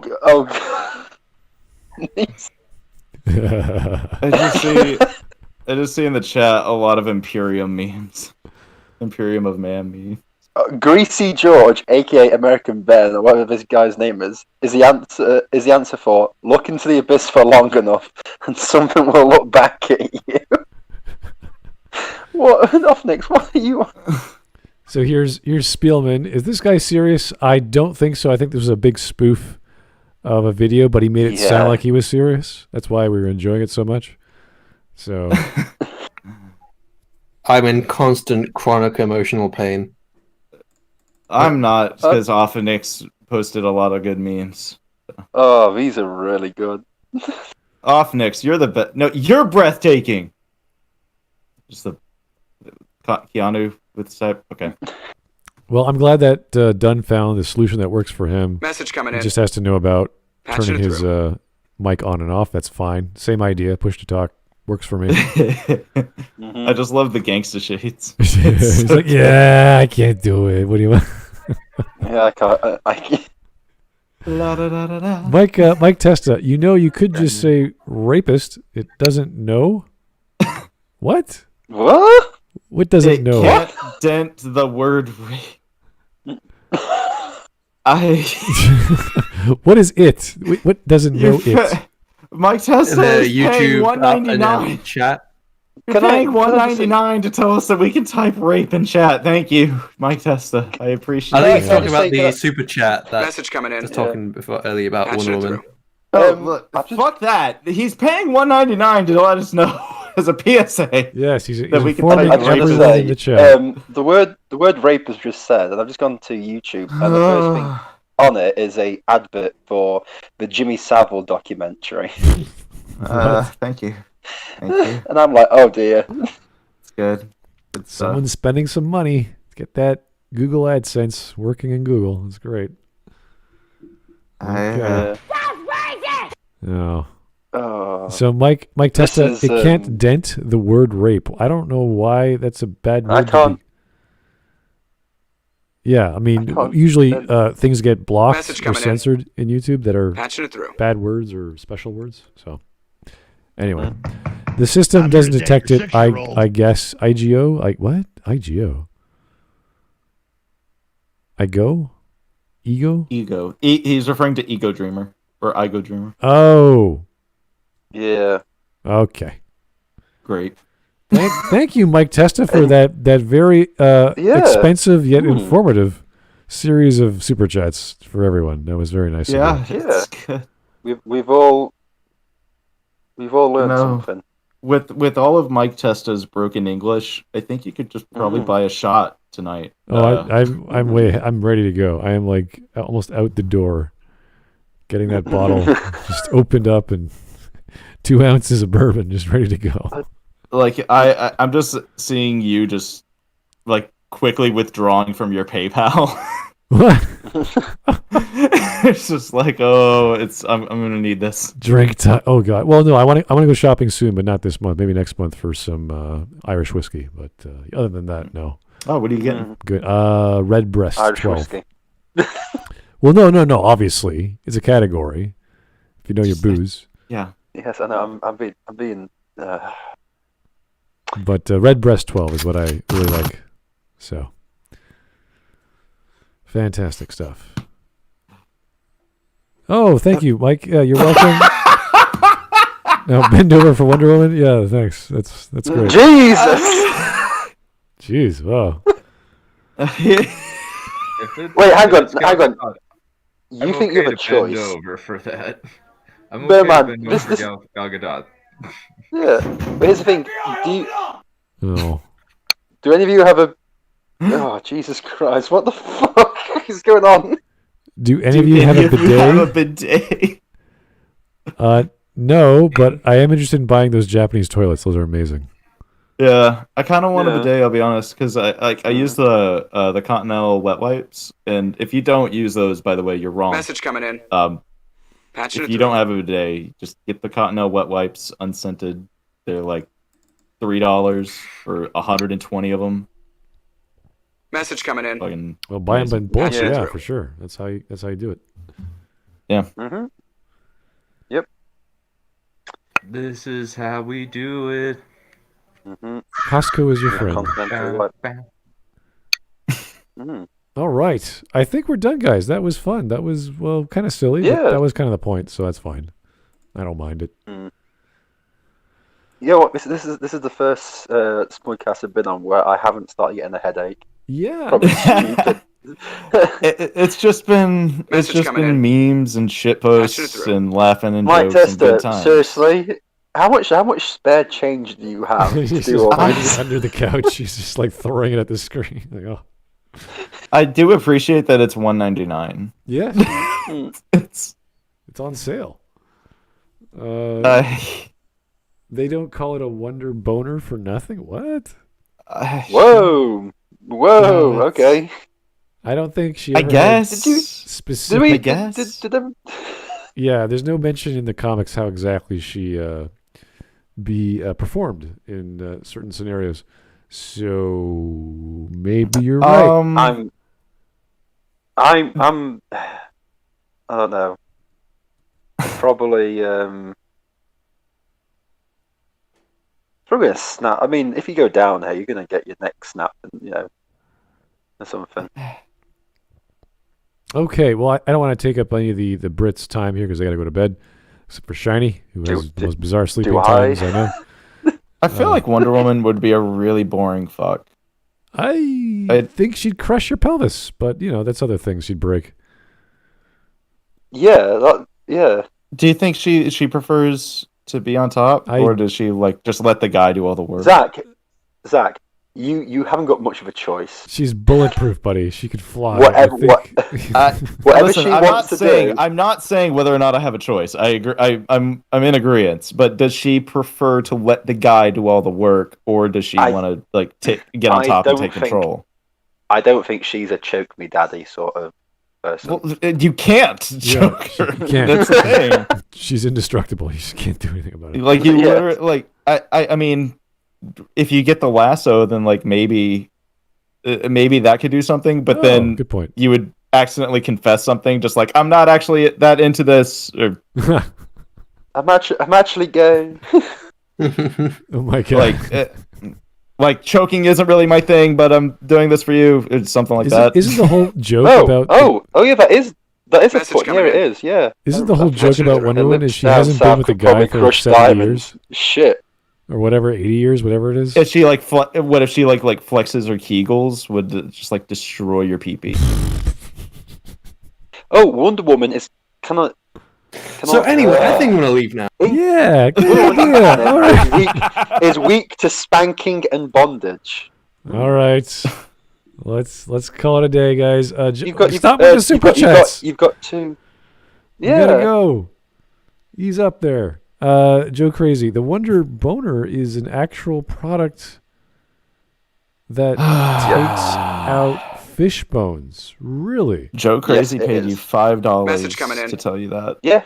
I could now go buy a Wonder Boner with that $5. Bye, Shani. So. Oh, hello, Shani. Yeah. Yeah. She is a guy in her turf. What? She's a guy in it. Like, Mike Tester, are you drunk? Maybe English is not his first language. Maybe he's using autocomplete. I don't know, but this is hard to interpret, sir. She's a guy in her turf. If she uses a vibrator, would it just break? Yeah. Would she accidentally break? These are not the questions we need asking right now. Yeah. The question we need answering is how long until we get to fucking go? Yes. Okay. Thank you very much. You are forever here. Good evening. You can Thank leave you at for any joining time. us. That was a fun little video to do, different than the other ones. So I do appreciate the suggestions. And about suggestions, please keep them coming. I'll be updating the list next week. I'll be refreshing the voting. I think it's the 4th or 5th channel. today or tomorrow. So please come back and I'll tell you everyone about that. So you can keep on voting. We watch the next one in due time, hopefully tomorrow as well. I'll be on tomorrow morning on Weeb Day for LitDev's Morning Nonsense. So I'll see you guys there if you want to check me out. Mm. And Smud, before we go, yep. Can I plug something real quick? Sure, go ahead. So I'm pulling it up now, but and I'll put a link in the chat. But I started a GoFundMe for a buddy of mine. His car was recently broken into. You might know him. He's Punished Berserker. He's been on the Smudcast, I think, a couple times. Oh yeah. And I put up a GoFundMe for him so he can get a used car or something. And he's a really good guy, a good friend of mine. And yeah, he just needs a little bit of help getting this car. So I will put that link in the chat, copied, and paste. If you guys feel inclined to donate, please do. If not, that's fine. Totally up to you guys. But yeah, this is to help a good friend and a guest of the show get a car so that he can get around and stop using his work truck. Which broke down today. Yeah, the brakes went out while he was on the highway today, so that's why I ended up making the GoFundMe. But yeah, the goal is $3,000. I put it in the chat. Here, I'll give it to you, Smud. Or I'll put it in our chat. Mm-hmm. Let me see if does that pop up for anyone? There. It's in the chat now. Nah, yeah. Yeah, YouTube's very, very picky with links. I know that. Yeah, sorry about that. But yeah, if you guys feel inclined to donate out of the goodness of your hearts or generosity, or because I'm telling you to, please do. And help Punish Berserker out. He's a good guy. All right, folks. Well, thank you for tuning in. We'll talk to you real soon. Have a great night. And I'm going to get some bourbon. So, later. Bye-bye.